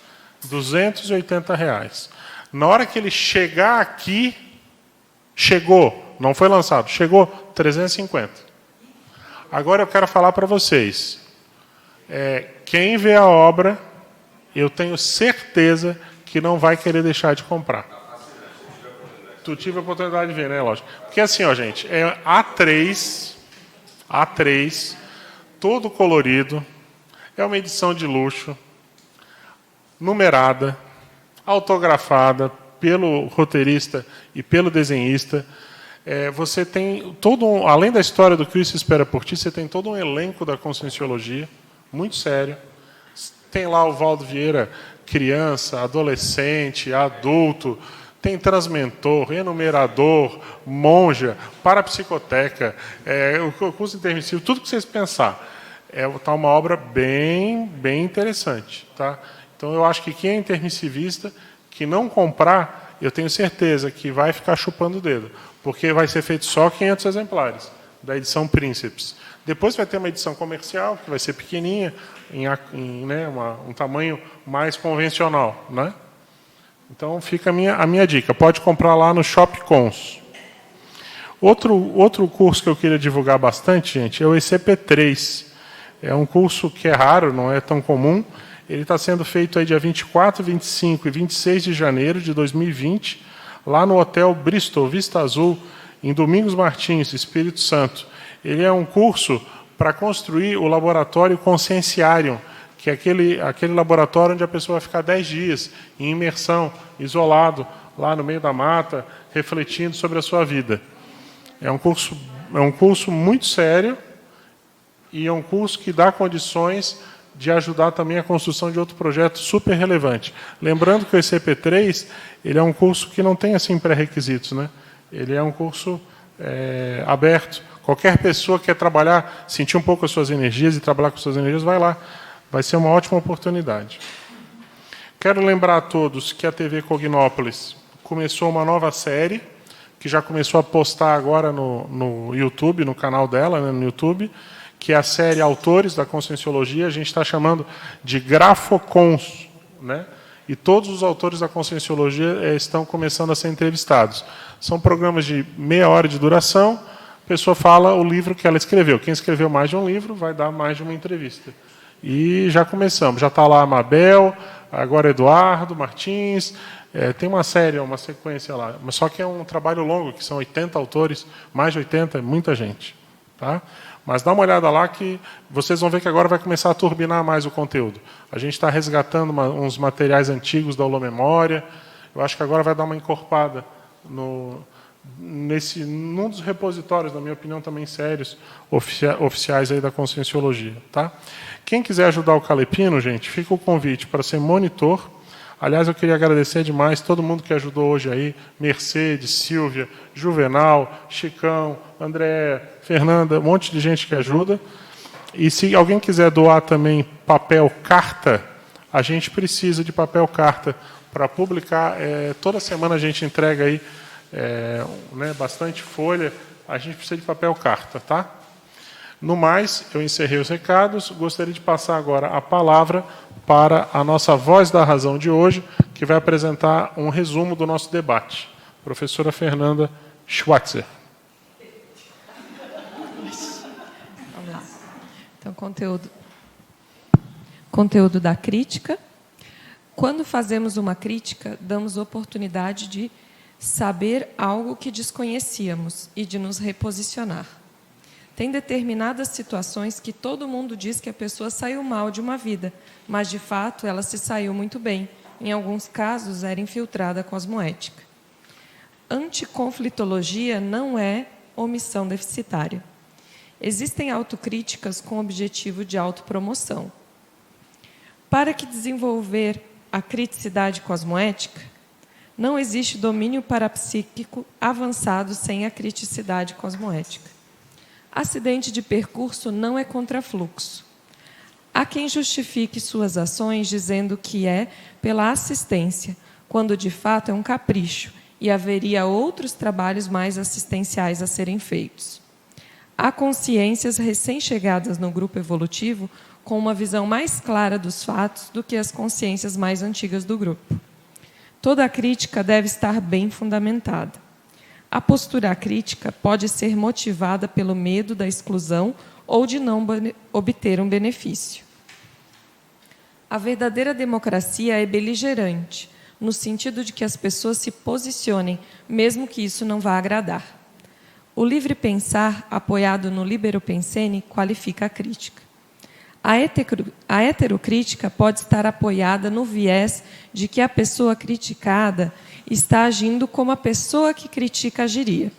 Falta aí compreender a manifestação da outra pessoa como de fato é. Autocrítica com ênfase nos trafares pode ser subterfúgio para a manutenção do status quo. A hipercriticidade é também uma forma de manipulação. A pessoa diminui o outro para se manter no poder. O livro com o título Deus não é grande aborda essa questão. O argumento parapsíquico é um diferencial do paradigma consciencial, que, quando mal empregado, pode caracterizar o argumento ad assédio, em que o argumento do outro é desconsiderado por ele estar assediado. No entanto, a pessoa, ainda que assediada, pode estar certa. Estar assediada não invalida o argumento de ninguém. Muito obrigado aí a professora Fernanda, que fez um bom resumo da nossa aula, A Voz da Razão. Tivemos presencialmente, quantas pessoas no livro de presença hoje, Mercedes? Temos 29 assinaturas no livro de presença. Quantas? 29. 29. 9. Quantas pessoas online? Pico de quanto, André? De 57 e 383 pessoas alcançadas. Então, 57 com 29, 85, está dentro da nossa média, entre 80 e 100. Apesar de toda a dificuldade que a gente teve, o que é, né, louvável. Vamos lá, para o próximo domingo, qual foi o tema mais votado? Os temas de votação foram 2, dos que mais foram votados: dever de casa na conscienciologia, com 6. Como? Dever de casa na conscienciologia. Dever de casa da conscienciologia. Foram 2 votados, os mais votados. Esse foi um com 6 pontos. E o outro foi com 11. Maxiproesis grupal. Esta é a que vai para a semana que vem. Maxiproesis grupal. Tá, então, assim, são 2 temas: maxiproesis grupal e dever de casa na conscienciologia. Dever de casa na conscienciologia. Quizá, como hoje é seu aniversário, você não me está escutando bem. Tá, e qual é para a semana que vem? Então, para a semana que vem, ficou o Maxiproesis grupal, que foi o mais votado. Tá. E aí, o segundo mais votado, o dever de casa na conscienciologia, para daqui a 15 dias. Para daqui a 15 dias, tá bom. Então, semana que vem, Maxiproesis grupal. Está na linha do Loche aí. Gente, muito obrigado a todos. Eu sei que vai ter bolo, parabéns. Eu sinto. A gente não é tão ingênuo, está todo mundo aqui, os colegas, amigos, tá? Então, muito obrigado pela presença de todos, presencial, online, quem assistiu em casa. E semana que vem nós estamos aí com o Maxiproesis grupal, tá? Valeu, até a próxima.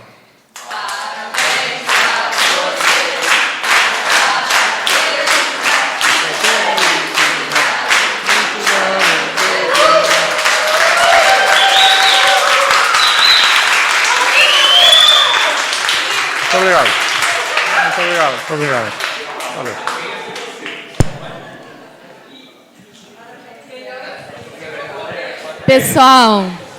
Pessoal, eu vou pedir para vocês não irem embora, que a gente tem um bolinho e